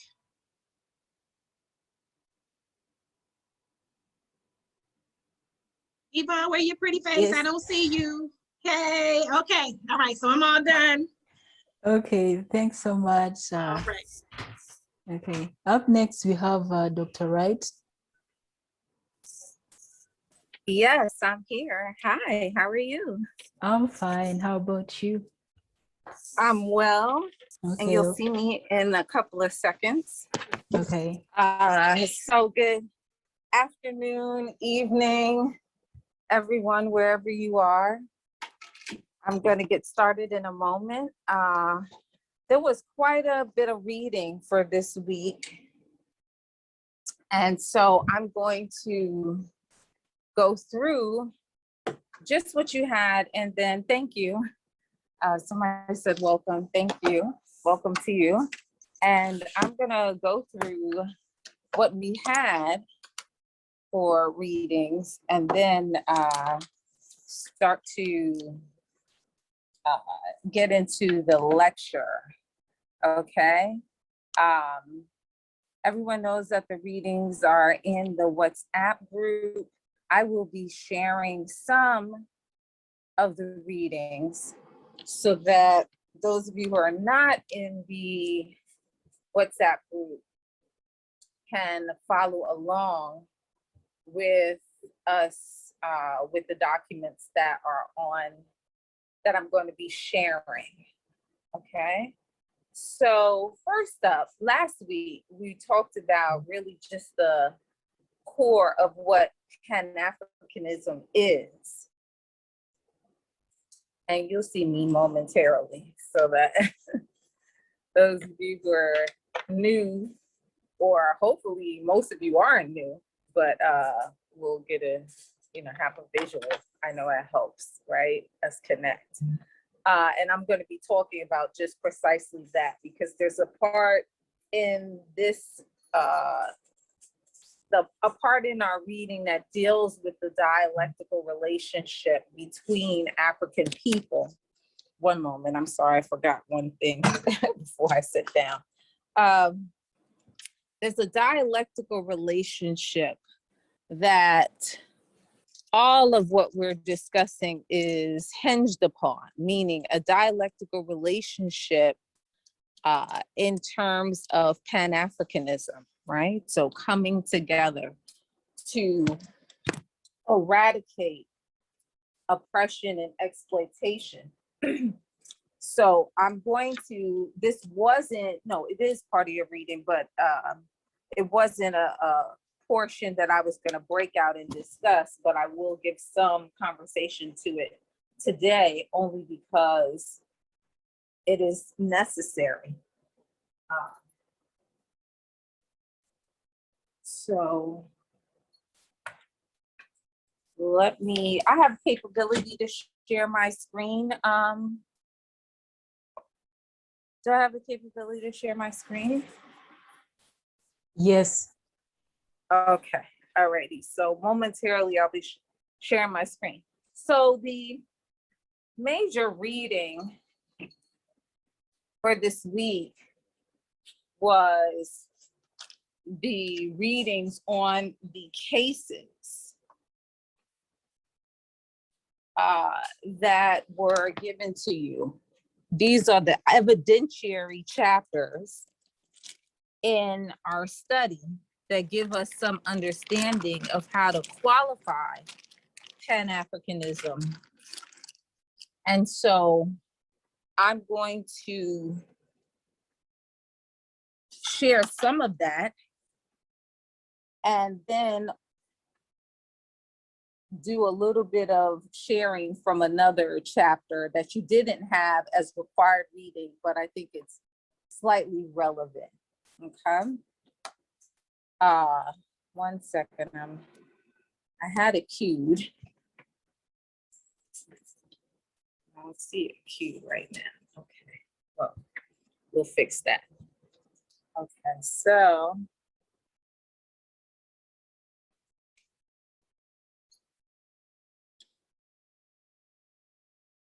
One moment. I'm just trying to make it so you can see me as we do this. Okay.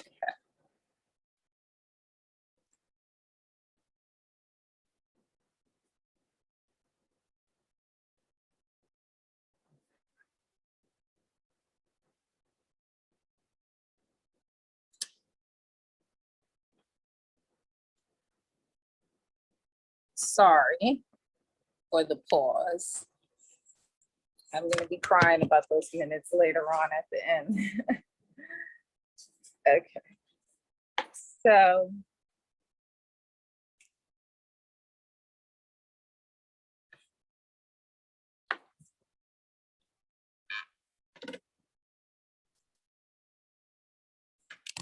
So I'm going to share the chapters.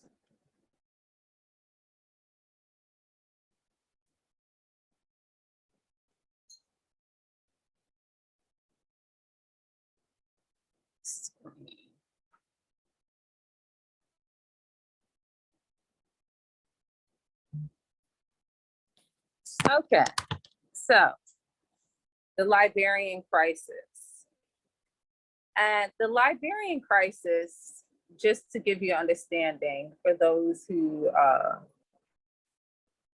may not have heard all of the last lecture where we talked about Pan-Africanism. So the Liberian crisis is a specific case. Last week, we talked a lot about just understanding what Pan-Africanism is, how it manifests itself, all of those great things. This week, we're focusing on specifics, right? A specific example, moving from cases, policy cases, to looking at organizational bodies and how they carry out Pan-Africanism at that time in that organizational body. And there are many, because of course, you know, we learned about the first Pan-African Conference, then the Pan-African Congresses, of which there are 5, initiated by Du Bois.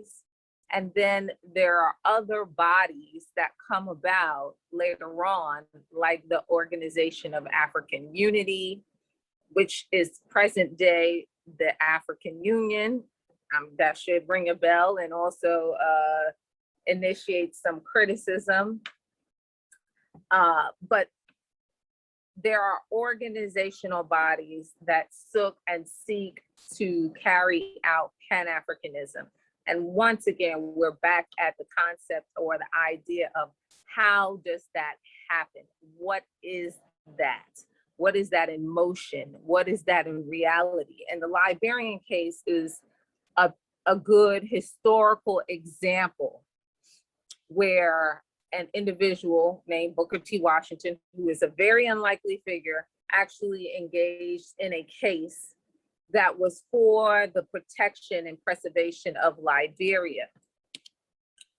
That being said, I just wanted you to know, and I apologize, I'm remiss in not sending out, like at the beginning, I wanted to send out just a little prompt this week about this chapter. But I actually, so people know that it happens here, I actually was in the midst of a blackout for a day and a half where I had no power and everything was like, you know, you didn't know what you were gonna have the next day if the power was gonna come back on because of a storm that came through my area. That being said, this is the prompt I would have sent you, this quote that opened up this first chapter. And it says, "No one, not even the citizens of Liberia, is more interested in the progress and success of the republic than I am." Booker T. Washington. And so what he's saying is that he is invested in the fate of Liberia. And he is an active player. So hopefully you read the chapter, and I'm just going to hit the high points, okay? As we know, the American Colonization Society was the entity in the United States that initiated Liberia as a place to repatriate African people who had survived the institution of enslavement in the US. Now, this organization was a racist organization. That being said, it was willing to carry out, because of their own racist views, the business of taking Africans who survived enslavement and relocating them back to Liberia. There were hundreds, probably hundreds of thousands of African people in America who survived slavery and literally wanted to leave the United States and go back to Africa, as they understood that Africa was the place of origin, that this whole slave trade and enslavement and institution of slavery was not of their making, but of another people, Europeans' volition, right? It was acted out on their volition, not our own.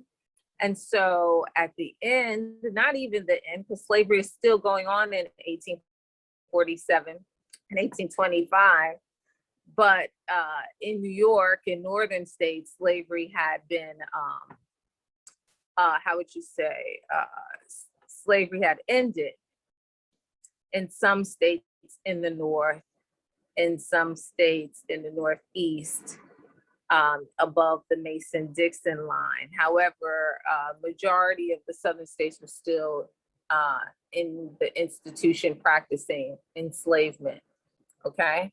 That being said, there are African people who are now in Liberia today, but at the time, they're being expatriated to Liberia. And both basically what happens in this case is that Booker T. Washington is contacted by a consul general of Liberia, a man named Ernest Lyon. So let me just read the setting to you and then just get into the details. It is a very long case, if you notice, a lot of twists and turns. It shows that Washington is a negotiator who has endurance, right? This isn't a case that would take place in a week or a few months. It took place from 1907, 08 to 1912, the point of resolution, okay? So the setting that produced the Liberian crisis was a tension-filled one, both inside and outside Liberia. Threats of encroachment by imperialist nations and death were persistent.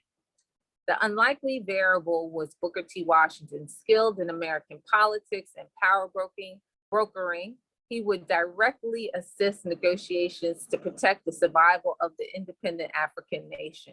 Realizing the invasion of Liberia by European colonial forces was inevitable without U.S. intervention, Ernest Lyon, the U.S. Minister and Consul General of Liberia, wrote Booker T. Washington. On August 10th, 1907, Lyon informed Washington of the intelligence he received, alerting him to the intended annexation of the territory by the British and the French. Lyon described the territorial stakes involved for both the British and French and stressed the urgent need for intervention by the US. This is his actual correspondence. Liberia is located between two formidable powers, each of which is determined that neither will secure any territorial advantages over the other. England on the Northwest declares that she has no desire for Liberia's territory. But if encroachment in the Southeast are not checked, she will be obliged for national defense to imitate France on the Northwest. Liberia is unable to check France, and unless the United States interferes, the impairment of the independence of Liberia is inevitable. So what is happening is that European imperial forces, specifically the British and French, are intolerant of an independent African state in West Africa. At this moment in time, all of the African continent is already under colonial conquest. As you all probably know, 1880 and 1884, you have the scramble for Africa, where European nations literally carve up the continent and claim territories they never put their foot in. That being said, the only exceptions to this practice and spread of imperialism, European imperialism, was Liberia, and the other independent African state was Ethiopia, okay? At that time, it included a portion that today is now known as Eritrea, okay? Some of you are from part of that world, this world, that part of the world would know about the dynamic and the historical events that led to Ethiopia and Eritrea being two separate countries. And it is rooted in this whole European conquest. But at this moment that we're talking about, Liberia and Ethiopia are uncolonized, and the French and the British are threatening to annex portions of Liberia, hopefully to consume it all and bring them under their imperialist or their colonial rule. Washington, Booker T. Washington gets a communication from a U.S. official in Liberia and ultimately responds. What he does, and I'm just going to skip now over the details of the case, what he does is actually contact Roosevelt, Theodore Roosevelt, who was then the president of the United States, and begins to talk to him about negotiating on behalf of Liberia. There are several points, and I'm going to just skip to some of the important parts.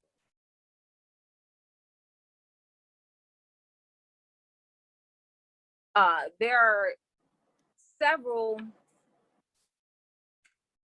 issues that arise during the course of this case. And ultimately, they are around what has to be done in the preservation of Liberia. Washington personally identifies with the plight of Liberia, not just because of the settlement of so-called Americo-Liberians, but because of the fact that if you read the last chapter, you know that he has a deep interest, and his identity on many levels is rooted in the Liberian, and not in Liberian, but the continental African reality, right? He identifies with Africa. It would have been great for us. Well, he wrote quite a bit about it. It's in a book called The Story of the Negro, The Rise of the Race from Slavery. But that being said, it would be interesting to see exactly what he might have said in terms of his direct identity. But we know from what we can glean from his writings that he, without a doubt, identified with Africa. And he does primarily because he understands his mother is an African woman, and he believes that the culture that produced and sustained her is African culture. Okay, just that simple. So I want to give you just the important points. Washington begins negotiating. He has an exceptional position in terms of US politics. He's very much behind the scenes, but involved. He is advisor to President Roosevelt of the US and then later President Taft. He would orchestrate a meeting between the Liberian Commission who would come to the United States, or a delegation that would come to the United States in light of this case. And he would then also be the person who puts together a delegation to go to Liberia and fact find in regard to this specific case and situation. Washington would orchestrate private meetings between the Liberian Commission, along with holding them at the White House. So that, for those of you who are in the US and know US history, you know that, or you might have heard that at one point there was a big to-do when Booker T. Washington goes to the White House to meet Roosevelt. But the truth of the matter, in private documents and Washington's personal papers, it's revealed the details of this case, that he had always been frequenting the White House, and he had done so secretly.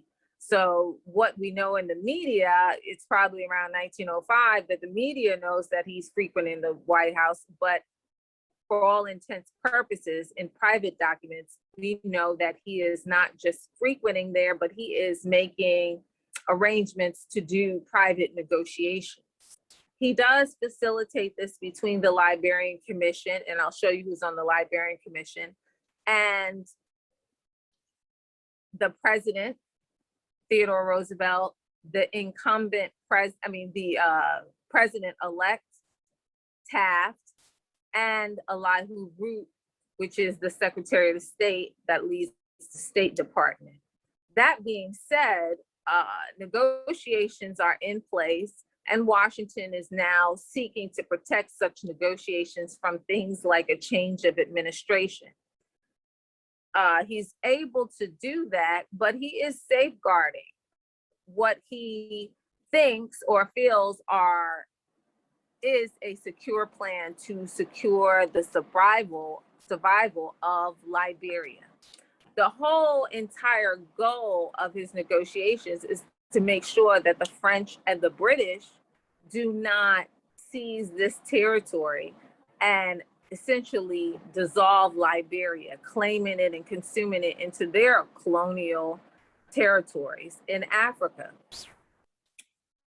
I'm going to skip over a lot of things and just get into some of the issues and Washington's ultimate recommendations. So the important things you need to know is that the French and the British, European imperialists are not interested in having an independent Liberia, independent African state, anywhere in Africa, but certainly not in West Africa.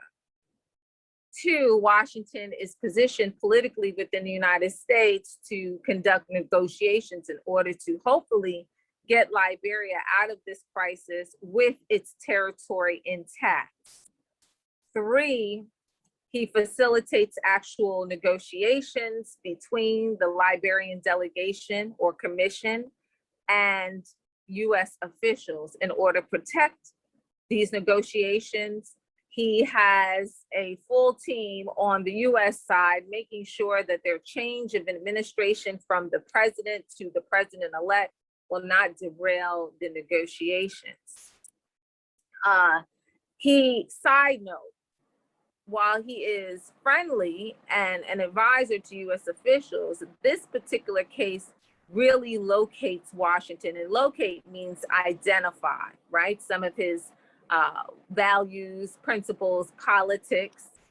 And in this instance, an important issue is raised. When these negotiations are done, Booker T. Washington makes it clear to the president at the time, Theodore Roosevelt, that whatever he does or whatever he fails to do with regard to Liberia, 4 million African people, and he uses the term Negro, will remember what President Theodore Roosevelt and his party did or failed to do with regard to Liberia. In other words, he is leveraging the Black vote against the president and US politicians to say that if you do not help Liberia, whatever you do or fail to do will be remembered when we go to the voting booth. Very controversial, because the side note is that in the United States, you're talking about only three decades probably of voting, 30 years, 40 years, 50 years, not even that at this point. And the fact that voting rights had been reversed at the end of Reconstruction, which was 1877. However, Washington still sees fit to use the Black vote as leverage in negotiating for the survival of Liberia. That being said,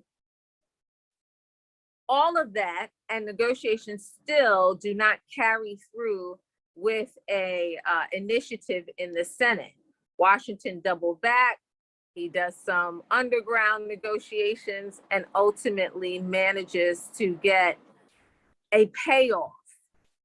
And it's not good, but it's what happened.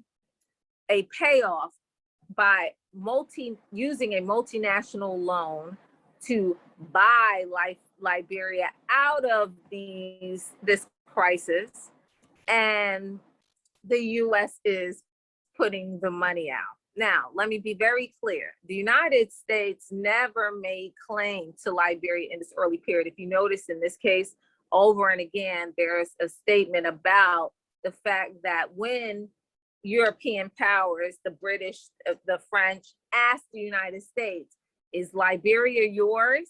Because they want to take it. The United States says no. We state no claim to Liberia. Now, why is that? The United States is not stating claim to Liberia because they are primarily focused on colonizing and claiming territories in the Americas.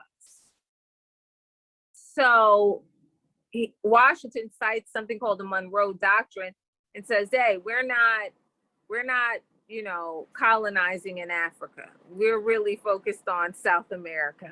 In other words, interrupting their lives and you know, their ability to fully realize themselves as nations and exploiting their people. So we don't have time for Africa, is what the US typically has said in response to this inquiry about their relationship to the United States. That being said, the United States does engage in sitting off the coast of Liberia to interrupt clashes between the indigenous African population and the so-called Americo-Liberian population that has been resettled in the country. Okay, and there are clashes because this case on many levels, aside from weighing and measuring Washington's value as a Pan-Africanist and his ability to secure Liberia in order so it can survive. This is a fight and live to fight another day type of story, right? The other issue in Liberia is the fact that the Americo-Liberian population has come into the country, although African in ancestry, although identifiably Black, have set up a system of discrimination in the country against the indigenous Liberian person who has never been displaced by the transatlantic slave trade and the institution of slavery. Now, this is a problem because this is a major contradiction. It is a contradiction because here you have African people who were never displaced, and here you have African people who were displaced and have returned and are setting up a system to marginalize the people who had never been displaced. Very problematic. This is why we are studying ideology. If they had ideological development, they would understand. These are our brothers and sisters at home who have never been removed. We will not return to United States, return to Africa and allow white supremacy and culture, white pathology, play out through us. But in fact, they did. Okay, let's be very clear. Those of you from Liberia, you already know some of the history of the Americo-Liberian population, how the Taylors and others came to be. And this is rooted directly in this particular period in history, why Liberia had some subsequent wars that had to be brought to an end. It was because of a settler population group that was in fact Black, that was in fact the survivors of enslavement, but ideologically, in terms of their consciousness, they were not above the contradiction of basically duplicating what they experienced in America. Extremely problematic, because what we have to understand is, as Africans, is how to deal with each other. That's why I Love Black People focuses on racism, but also xenophobia, right? So what happens, and I'm going to skip to the end, is that Washington gives 3 recommendations to Liberia. One is able to secure the deal and get Liberia out of this crisis, which he does, but it is a long, protracted struggle. And I've already spent more time on it than I want to. So let me go over Washington's recommendations. And what you are looking for and listening for is this good for African people? Ultimately, do African people benefit more than they don't? Right? Is this to the benefit of African people? Because so often we engage in so many things that do not benefit us. Okay. And so if nothing comes out of this where that is beneficial to Africans, African people, Black people, then we cannot call it Pan-Africanist, but you will see. You'll decide actually, and you will see what, some of the issues here are in the case. So Booker T. Washington at the end of the case gives three or four recommendations, and I'll just read them briefly. Booker T. Washington gave his own recommendations, which he communicated directly to Ernest Lyon, President Daniel Howard of Liberia. His advice and recommendations addressed three important areas of Liberian life: education, economics, and the social relations that had been disrupted since the settlement of Americo-Liberians in the country. First, Washington warned President Howard regarding the rift between Liberians and Americo-Liberians. First point is resolve internal conflict, basically. Washington knew the conflicts between the two groups held the potential to destabilize the nation. He suggested that the whole future of Liberia hinges upon its ability to get hold of the native population, for the tribal Liberian has very real grievances against the minority of Americo-Liberians, descendants of deported American slaves who ran the government and controlled the economy. Although African, so-called American, Washington was acutely aware of the inherent injustice involved in resettling formerly enslaved Africans back in Africa, especially as they in turn attempted to colonize Liberia and institutionalize American-style discrimination and policies in their new country. Washington warned the failure to resolve conflicts between the two populations would hinder the nation's growth and threaten its eventual stability. The second recommendation, so in other words, the first recommendation is resolve the conflict between indigenous Africans and the resettled African populations, period.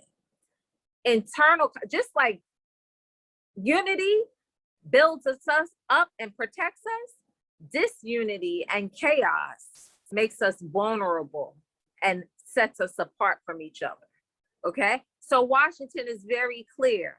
I can do all of these negotiations, but if Liberia is destroyed from inside out, then there will be nothing one can do, okay?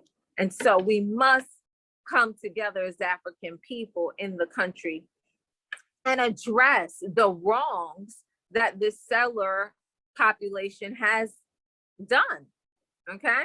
And let me just say, as someone who is an African from the US, who has actually lived on the African continent and actually then returned to America, it's very interesting because yes, if African people, Black people from the United States engage Africa or other African people, internalizing US position in American culture and all of that, the relationships would be compromised. When we come together, we must come together as African and Black people, right? Not as American, not as French subjects, not as British subjects, not as all these various nationalities, but as African and Black people. So he understands that our relationship could make or be the undoing of the nation, okay? Second, Washington advised President Howard to develop and implement industrial education programs aimed at stimulating and the establishment of industry in the country. Washington had a very shrewd outlook on economic advancement, and regardless of his relations with Western officials, he advised Liberia against the corruption of Western goods, consumption of Western goods. Writing to the Liberian Register, he said, every time a Liberian eats a tin can of goods imported from another country, it means poverty for Liberians. it means that Liberians are paying somebody else to manufacture the tin cans and paying the freight upon the cans. And all of this, of course, means money taken out of Liberia. What he's saying is that consume what you produce, become sustainable, produce industries. And in order to produce industries, you have to create educational structures that produces those people who have the know-how and skills to initiate industry, initiate factories. This will bolster the economic development and growth of the nation as a result. So what he's saying is that you're importing Western goods. Don't do it. Consume what Liberia produces itself. This empowers you. Every time you open a can, every time you import a can, eat something out of a can, you seal the fate of Liberian people in poverty. Okay?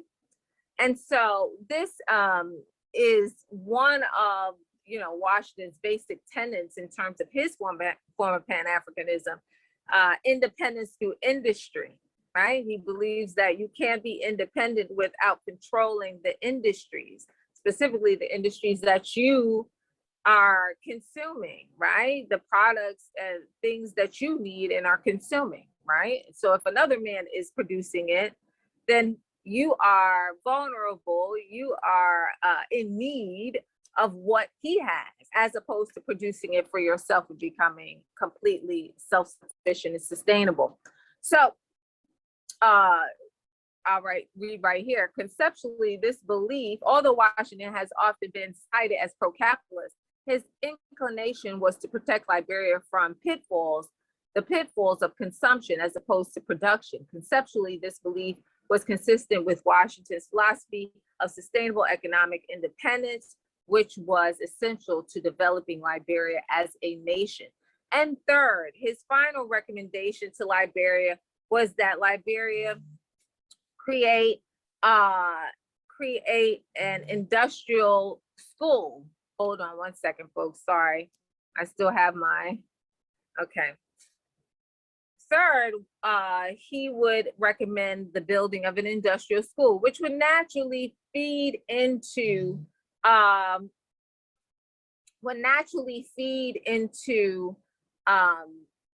the industries that needed to be developed there, right? So you have to have education. If you want doctors in your country, you've got to have an educational institution that produces doctors and then give them incentive to stay in your country.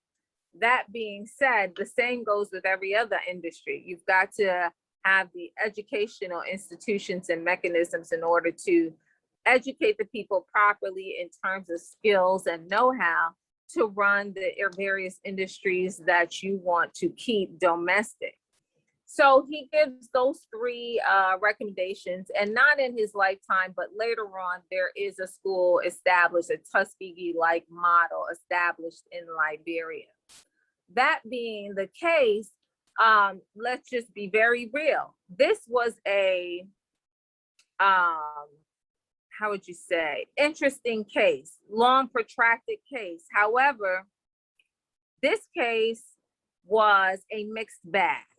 And mixed bag meaning that once the United States realizes that the rubber exists in Liberia and that rubber can be used industrially and that they can actually set up US corporations in the country to exploit the rubber market, the United States then realizes in the context of this case that Liberia is something to hold on to or to have a connection with. That being said, some of what would happen in this case as a result of the United States paying a multinational loan or brokering a multinational loan to pay off these colonial forces that don't deserve paying, right? Because they have no legitimate claim to Liberia. However, they do pay it. And the not compromise, but the deal is that the United States would be able to establish Firestone in the country. Okay, everybody knows Firestone tires. Yes. So by the time this 5 years comes to a close, the United States that did not state any claim to Liberia has now figured out that there is a market for rubber and that Firestone should be in the country producing rubber and producing capital, okay? Early on in the case, the United States is very cool and cold towards the Liberian situation, primarily because they do not know how to exploit Liberia. That's the truth, more than they are paying attention to South America, right? Sure, they're extracting resources from South America. However, they don't know what they can get from Liberia and therefore make no claims to it. By the end of this case, they have figured that out. So part of the closing deal is that Firestone would be established in the country. The other part of the deal is that a US military base would be established in the country in the future. That being said, those were not two positive points that came out of the negotiations or the final deal. However, ultimately, what this case boils down to is whether or not Liberia gets to survive. And it does. It is truly a survive and fight another day type of deal. But this is how we have to look at it. Liberia is still Liberia, an independent African nation. However, Liberia is now compromised, right? With US corporation being Firestone, and in the near future, a US military base on the African continent, specifically in Liberia. These are problematic, but it is truly a case of surviving to fight another day. The other alternative was for the French or the British, who were vehemently interested in annexing and seizing territory, the full territory of Liberia, and for it to successfully be in their possession, leaving only one independent African nation on the continent, okay, being Ethiopia. And we know on that side, Ethiopia would have their own fight with Liberia and Mussolini, okay, and keeping that particular independent territory and state free from colonialism. This right here is the commission that actually goes to the United States from Liberia. And actually, this is a picture. The picture is much prettier earlier in the book, but this is like a scan copy. This is the picture of the Liberian Commission in the garden at Tuskegee University, which still exists today. Just so you know, the Liberian Commission of the US hosted in Tuskegee by Booker T. Washington, standing left to right, Charles Branch, Secretary of Rep of Liberian Commission, Booker T. Washington, so that's Charles Branch, Booker T. Washington, and then Charles Anderson, right? A US official. Seated left to right, Charles Dunbar, G.H. Gibson, former president of Liberia, and J.J. Dawson, former vice president of Liberia. Okay, and then seated on the ground. So those individuals seated in the middle here. And then on the ground, left to right, Emmett J. Scott, Booker T. Secretary, Executive Secretary, and Thomas Calloway, who would be involved in some other endeavors related to Africa, but also was involved, his brother was involved in the Paris Exposition, which I won't get into now, but it was an expose of the colonized African in America, the Black elite at the turn of the 20th century. But this is the commission that Washington would bring, and he would bring them to DC and host those secret meetings at the White House, but then he would bring this same commission to Tuskegee and have all kinds of pomp and circumstance and celebration, because one must understand that Washington identifies with Liberia as an independent African nation, and he identifies Africa as the land of his ancestors, the people who produced his mother, and therefore him. Okay, so this is a mixed bag. It wasn't all a win-win. However, people who subscribe to nationalism, and I say this very carefully, nationalists believe in only one thing and want only one thing, and that is to take land, to seize land, because we know that, like Malcolm X said, land is the basis of independence. Land is the basis of freedom, okay? And so what Liberia does manage to do in this instance, as a result of these negotiations, is it manages to keep its land, to keep its nation, okay?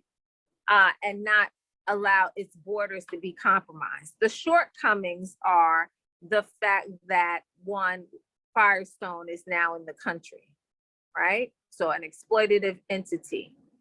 Two, the US has plans to establish a military base in Liberia, which is never good news, okay?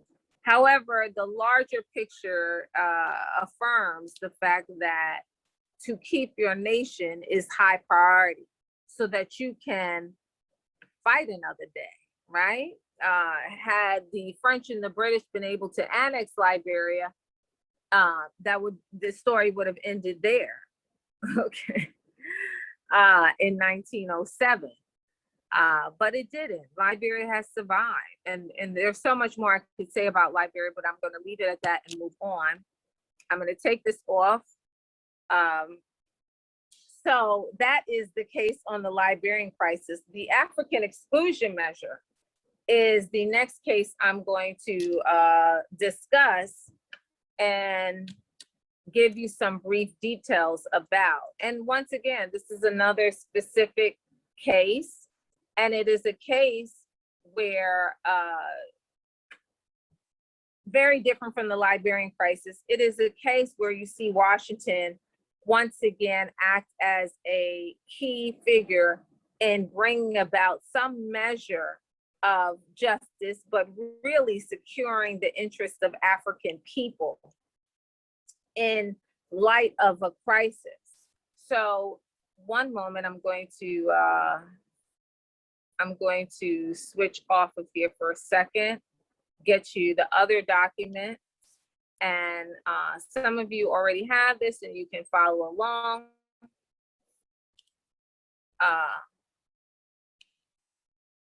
But I'm going to switch really quickly to the African exclusion measure, okay? And share my screen once again.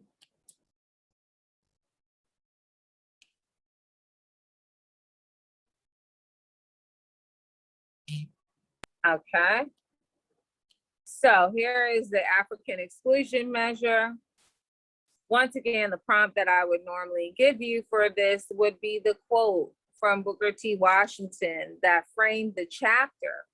And this is a case that is about US immigration and the United States' desire to lock out African people coming from anywhere in the world, but more specifically focused on people coming from the Caribbean, Central, and South America who were identifiably Black and identifiably African. The setting, well, I'll get into the setting, but let me start with the quote. Through your newspaper, I desire to appeal to the American Congress and to the people of the United States in favor of fair play and justice in connection with the immigration bill, now pending before the United States Senate. which by amendment excludes from coming into this country any person of African descent. Okay? Booker T. Washington has honed in on a situation that is taking place at the time. And this case is called the African Exclusion Measure. Now, ultimately, we want to know, did he succeed? Was he successful in challenging this? Of course he was. This is why this is an example of Pan-Africanism. That being the case, the setting is 1914. The Panama Canal has just been completed. And Booker T. Washington is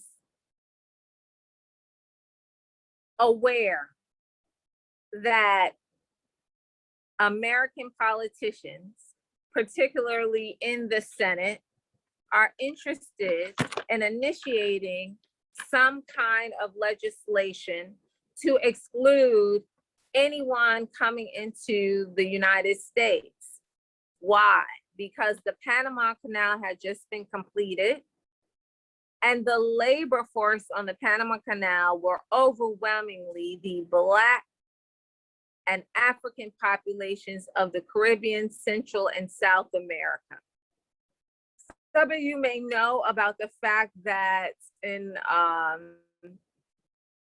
some of you may know about the fact that 85% of the African people taken off the African continent during the transatlantic slave trade went to South America and the Caribbean, parts of the Caribbean, but particularly South America. Today, majority of those people majority of that population does not identify as African. However, they are overwhelmingly identifiably Black. And when they contributed their labor to this engineering marvel, which was the Panama Canal, they were exploited. However, they were given Western or US wages and become acclimated to it. When the canal is completed in 1914, November of 1914, the first thing on the agenda for US politicians is to tell that laboring African and Black population of the Caribbean, Central, or South America, thank you, but no thanks on the question of immigration.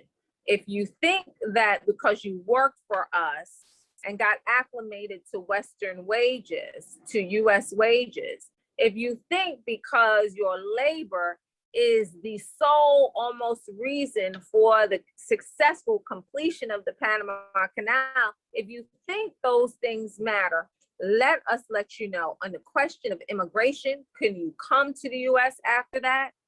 The answer is no. So the Panama Canal is completed in November of 1914, and the Panama Canal is completed in November 1914. The African Exclusion Measure is initiated on December 31st, 1914, the last day of the year. Very interesting, very problematic if you understand what that means. They didn't even let the year end. 1 month after the canal is completed, they say, let's get the legislation going to lock all of these Black people out of the United States. That being said, of course, people are watching the congressional record, the Senate, what they're doing, what they're planning. And this measure proposed by Senator Reed, James Reed, out of Missouri, if you're in the United States, that should ring a bell, Missouri, infamous at this point, would propose a measure to say anyone of the African or Black race should be excluded from the United States from 1915 on and forever thereafter, putting them in the same category as criminals and undesirables attempting to enter the United States. Okay, let me say that again. Senator James Reed would propose a measure saying exclude anyone of the Black or African race from the United States from 1915 onward. That was about 105 or 6 years ago now. And put them in the same category, meaning deny them based on putting them in the same category or categorizing them as undesirables and criminals. So in other words, to criminalize Blackness, to put Blackness in the same category as undesirables, possibly people who had done undesirable things or undesirable in their own community and own country. And yes, the criminalization of Blackness, of Africanness. And that would be the basis upon which to deny them. This measure proposed in the Senate, originating in the Senate and proposed and was ultimately passed in the Senate without debate, without great discussion, without opposition. It passed. It was due to go to the House of Representatives, and Washington learns of this measure in that week. So he is forced to scramble and challenge this measure. And this note that you see was how he begins to inform the public that the United States is going to systematically lock out any Black or African person coming from anywhere in the world. Now, it was directed at the Caribbean, Central, and South America, how it would have impacted all African people, all Black people, anywhere in the world who attempted to enter the United States. And Washington had one very specific thing in mind. At Tuskegee, the institution, there was always a steady flow of African students from the continent coming to Tuskegee, becoming educated, and returning to the African continent to share the Tuskegee model, which Washington consistently seeks to export throughout the world. He understands that if this African exclusion measure passes, that will come to an end, not just for students from Africa, but for students, Black and African students from around the world. Okay? He seeks to secure that, protect that, and destroy this measure. Ultimately, he does. You know the story. I give you background on the Panama Canal because it's something good for you to know. It's part of how the United States becomes a superpower in the early 20th century by the completion of the Panama Canal and opening up the waterways so people can travel from the Atlantic to the Pacific Ocean without going around the land masses. So there are three ways in which Washington challenges the African exclusion measure. He first throws his secret network into motion. He had something called the Tuskegee Machine at his disposal. It was a group of power brokers who secretly negotiated, maneuvered, and did many things under the behest and leadership of Booker T. Washington. They were outside of plain sight. Most people knew the Tuskegee Machine existed. However, the individuals on the Tuskegee who are part of the Tuskegee Machine, who were called his lieutenants, very often in larger society were unknown in terms of their status on his in his machine, meaning many people, the members of the Tuskegee Machine are very often unknown to the public at this time. But it's not a surprise or secret that Washington has such a network. He wields considerable control of the Black press. And in this specific case, that is part of what he does. So one, he throws his lieutenants in the Tuskegee Machine into action. He tells them to go to Washington, D.C., go there to challenge congressmen representatives who are going to be debating this measure as part of the larger immigration bill. But then he also takes to the Black press. And as you probably can figure, at the time, there was not TV, there was no, big news wire. They did code, they did their own kind of coding and communication in terms of news wiring.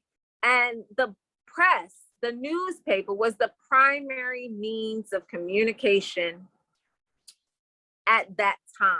Washington had significant control of the Black press in the United States. Therefore, he has all the editors in the United States Black press put this measure and the details of this racist immigration bill and its amendment out there to Black population and to everyone, right? So that's where that small quote came from. And then,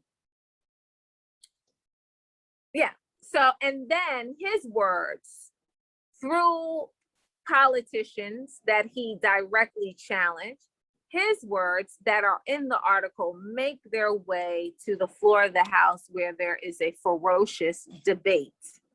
Okay? Now, important points. I'm going to read this very briefly so I can get some of those important points out. One, the United States is talking about anyone of Black or African race.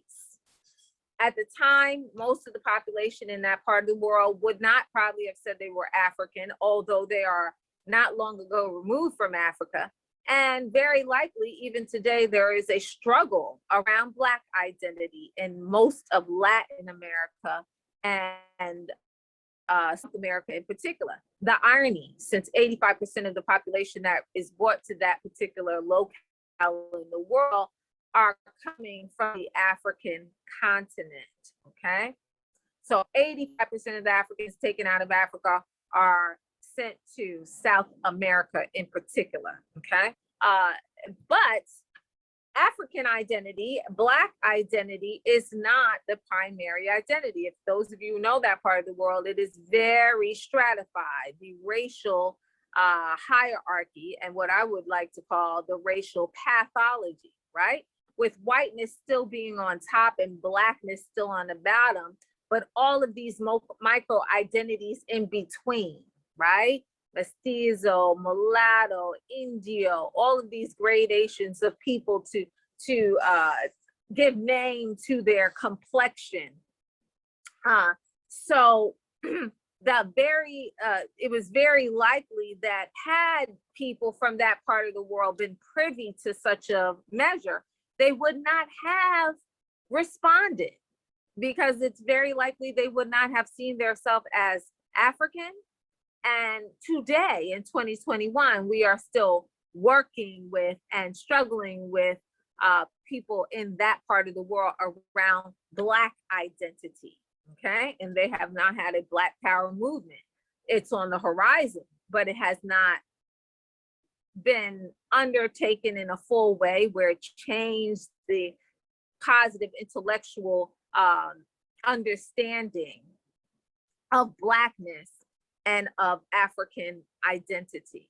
So that being said, Booker T. Washington, he has this already, meaning he already understands that those populations are African and therefore Black.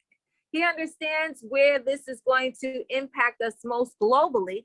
And yes, he understands that for Africans to come from outside of the US into the US definitely is a positive thing, not a negative thing for him, okay?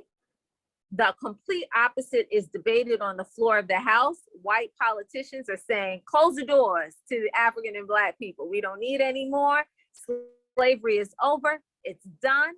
We don't need to bring people in here that are not going to be a free source of labor, okay? Particularly the African. They are not primed for assimilation into our American culture. So Washington is up against this. Ultimately, his Tuskegee machine polls politicians holds up the Senate and directly is challenging individuals in the Congress around this measure. Needless to say, he is successful, but his attitude towards the success in the defeat of this bill or this amendment to the larger immigration bill was that, one, he had told his Tuskegee lieutenants in the Tuskegee machine, pull every string possible to defeat this unfair measure. He also is the main person who is saying, had that not worked, he would have gone to the well-known racist Woodrow Wilson and directly challenged him and tried to force him to veto this measure that has come up before the Senate, through the Senate, but come before the House of Representatives as part of the larger immigration